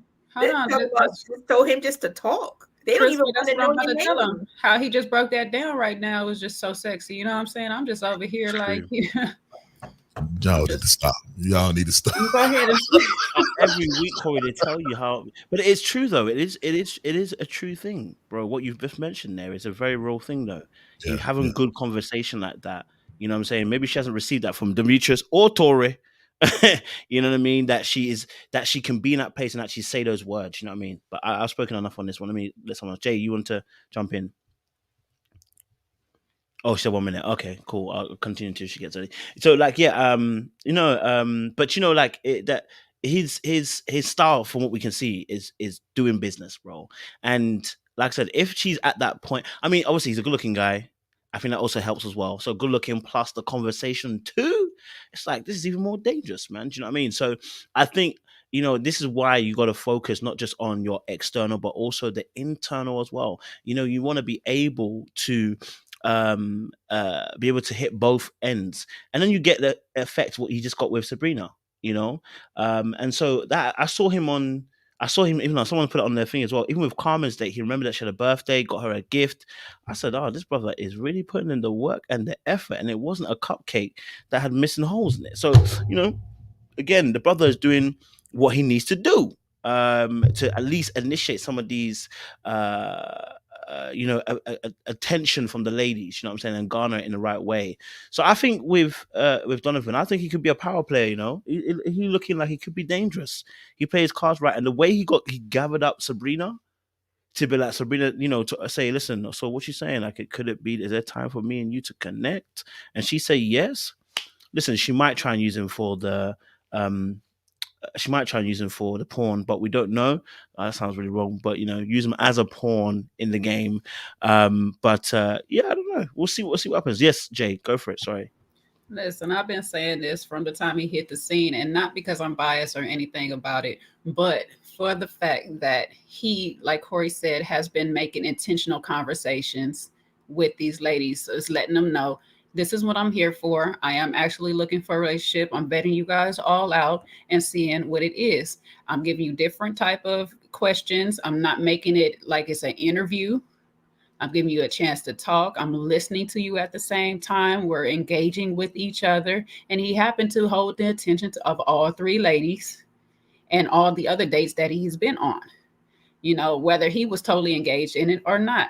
So I give him mad kudos on that. I was a bit shocked and not shocked at the same time that he chose Sabrina out of the 3 dates more so than anybody else. And that's just because I feel like that them having a connection from where they both are from makes that a little bit more deeper on anything. Because now you can talk about these different spots here and there and, have a history and remind you of something. So sometimes having history or something, some parts of history with somebody makes a connection a little bit more better. He was still respectful, to understanding that, I seen you make your move. You got your kisses, you got your nibble on, you did your thing, you know what I'm saying? But is there still room for me up in there? And then on top of it, it's not that she had that connection with Demetrius. He also overheard everybody screaming Tori's name when they thought he was going to Tori. So he knows who the two connections are.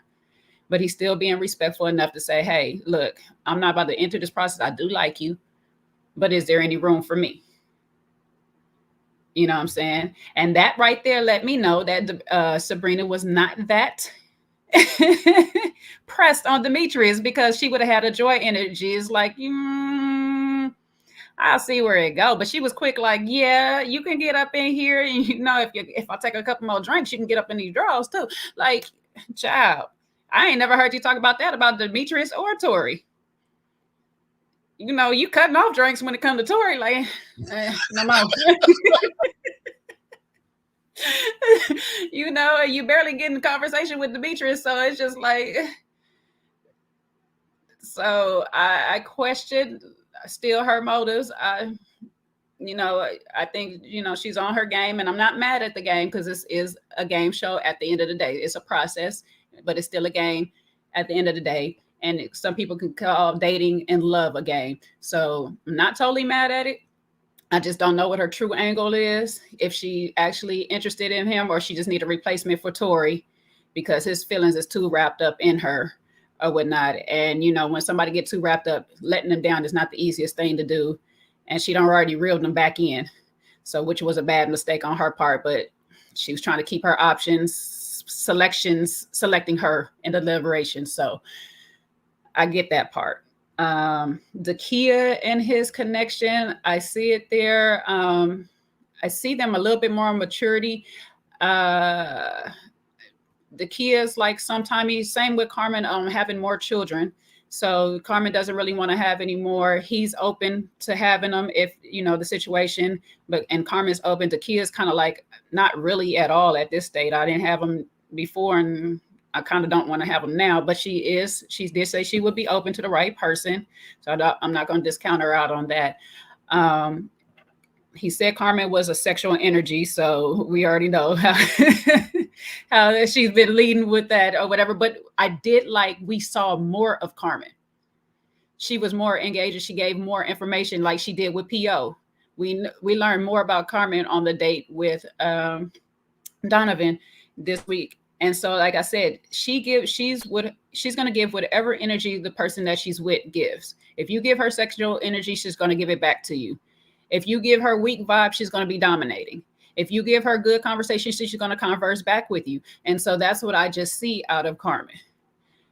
So I was appreciated that he can get more out of her. We see a little bit different side of her. Again, like we did with P.O. before the pickle incident.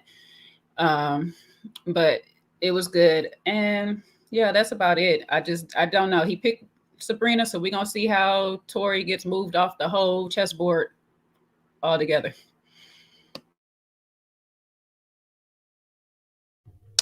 I hear that indeed. Crystal, any other thoughts on Donovan, the new boy? No, not too much from what we chatted about earlier. So far, I'm liking his vibe. He's not overly sexualized. Seems like he's kind of wanting to feel his way and appears to want to make some real connections. And I'm glad that he is, dating around. I mean, that's the only way he's going to get to know any of them. So I think so far, so good with him. He seems level-headed. So he could stay around a little bit longer. To me, I think Tory could go ahead and go. He could probably go ahead and go next. Yeah, see, I have Tori and Laverne in my bottom two with Tori going home next episode. So yeah. What are you saying, Jay? I would want to put those two people at the bottom, but because of what we've seen so far, somebody might just be self-eliminate themselves. I don't know which party will do it. I don't know if it'd be the kid, and I don't know if it'd be Eric, but we done seen this go down like this before, so it might not even end up being an elimination. I don't even know. We'll just have to wait till Friday to see. And maybe Phil, P.O., depending on how strong Tina advocates or doesn't advocate for him, because he doesn't really have any other connections. The ladies just seem comfortable talking with him, but not in a romantic vibe. So he may potentially can go home, but I don't really see Sabrina going the bat for Tory. And as we all know, he doesn't have anybody else. Yeah, I mean, I see Tori and Laverne right now, but I wouldn't be surprised if I saw both Tori and Demetrius in the bottom two, because Sabrina is going to make that let be known that the Donovans are top choice now. So that's going to be interesting to see that. So I will say Tori goes home first. Second will be Demetrius. Third will be Laverne or P.O. I got to go in that order. Listen, Donovan got 3 choices right now that all can vote for him. So, like at this point, almost anybody's could be up at the bottom right now because they only all just about all the men is holding on to one option. At this point, it seemed like Donovan is going to actually make it all the way to the end, just based on this episode. He's going to make it to the end. Somebody's going to pick him. He's going to pick somebody else. Yeah, it's going to be somebody we didn't expect. Like where did they come from? Right. I'll put him with Ace. No, just playing. No, you're even mad. I like Ace. I don't know. I like Ace. You're even mad. I think that's all that happened on the episode. Am I correct? I think we have covered all the bases on that regard. Then, so. That was all the couples there. Let's not talk about sex. Sorry, that was another podcast. But very good podcast as well. I enjoyed it. Thank you. Yeah. Thanks so much. I'm out here trying to click off the banners. This episode was good. It was a good episode, I think. Just kind of showing the different kind of couples coming together and stuff. So I'm interested to see what's gonna happen next week. I guess we get to see a little bit of what happened. Sabrina and Laverne situation. I don't know what's gonna happen there, but obviously something's happening. Someone's kicking off. Maybe she sent him home. Who knows? Because he also could be in the bottom as well because only connection is Ace, so it could be him. So we could be seeing that. Or potentially we might even see a double elimination. We don't know. Yeah. We might even see a double elimination as well. So, will Ace stay in the game if Laverne is voted off? Is there any point for her to stay? She barely got Laverne in the first place. So unless Tori is holding on to her just to be holding on to something. You're gonna try and kiss her as well. Okay. No, sorry, that was shady. I'm sorry, that was shady. That wasn't necessary. That was shady. All right, cool. Listen, we've come to the end then. Just quick 1 minute summary, your final thoughts on this episode. Just quick final thoughts on it. So Crystal, go for it. Yes. I think the episode was better. It was not too overly sexualized. We did have some other conversations going on. Could be because it's not adding new people to the bunch. So I'm actually looking forward to seeing next week and the rest of the season. And I'm also curious on what actually happened with Takia and Eric. And I hope it's just not something too serious. Maybe it's just a matter of not compatible. Okay. Listen, very good episode thus far. I liked it. We got a lot more dates, one-on-one times with everybody. We got to see more out of people that we haven't seen before outside of all the sexual innuendos and all of this. We got more of it still with some people, more kidneys being arranged and rearranging organs and stuff. But, soon that might come to an end, my brother, because Sabrina just doesn't have it for you. I'm sorry, Tori. Love you and all. You seem like a sweet guy, but you got bad chasing women. I'm just gonna keep it real. I'm gonna keep it real. I'm gonna tell you like somebody told me, choose the person that's choosing you. Okay, that's the best thing you can do. I'm gonna give unsolicited advice to Laverne. Don't give no more advice to anybody unless they ask you for it. Okay, brother. You guys are running the same race. You ain't gonna tell me how to run the race. And you're competing against me. It's just not going to work. Okay. For everybody else, I'll keep moving forward. Joy, do your thing, girl. I'm not mad at you. You got to tone it down a little bit. Let them say what they got to say first. But I am not mad for standing 10 toes down and where you are at in the process because, hey, let it be known. Clifton, you better shape up and tell her what it is. If you're choosing her or not, so she can go on about her business. She said she tired. She ready to go home. Okay. Let her know if she going home with you or going home alone. Let the woman know. Donovan, keep doing what you're doing, brother. Tina, keep doing you. Everybody else, see you next week. Appreciate it. Go on, Corey. So, in my view, what this episode really showed me is that no one really has a strong connection. It seemed like everyone really turned from their connection, except maybe one or two turned from their connection after going on this date with their second place. So, what connections are real? The reason why it's falling apart is because these conversations are falling apart. Nothing is leaving a mark, and because a mark hasn't been left on these women, you can't get anything from that, to be honest with you. So you have to leave a mark to where you can have a conversation with someone and have an in-depth conversation, and that's something they can remember about your conversation. I don't think anyone can remember anything about anyone's conversation on the show. But this round, I do think that Donovan probably came out to be the one on top, to be the winner, because of his interactions with his 3 dates he had. He's really in the front seat driving for the men's side. On the women's side, it's still up in the air, to me, as far as like who's in the driver's seat. As far as probably mind control or whatever, I probably give a slight advantage to Carmen because she does know how to do what she do. She does know how to flirt. She does know how to give that type of energy. And some of the men are picking it up, to be honest with you. They're picking it up. So my thing is that, be solid with who you're with. I know sometimes we see things that are shiny and we want to play with it, want to touch it or whatever, but, be true to who you're with, man. Let these connections be solid. But unfortunately for this one, from what I can tell, the conversation's just not holding up. Just my 2 cents. Y'all be good. Man, I love that, man. Listen, it's been a good episode, or good review, I would say. Super panel. Crystal, Jay, Corey, you guys have made it a funny entertainment, educative conversation. It's been really, really good, actually. I've really enjoyed 3 hours. I'm not gonna lie to you. Listen, I was getting tired, bro. Earlier on, I was almost in my sleeps because I hadn't slept for like 24 hours, 48 hours. So it's like I was getting it, but then the conversation was just it was good. I'm not gonna lie to you. I was involved, so you guys killed it today, and I think the audience enjoyed it too. I can see a lot of comments about how they enjoyed it as well.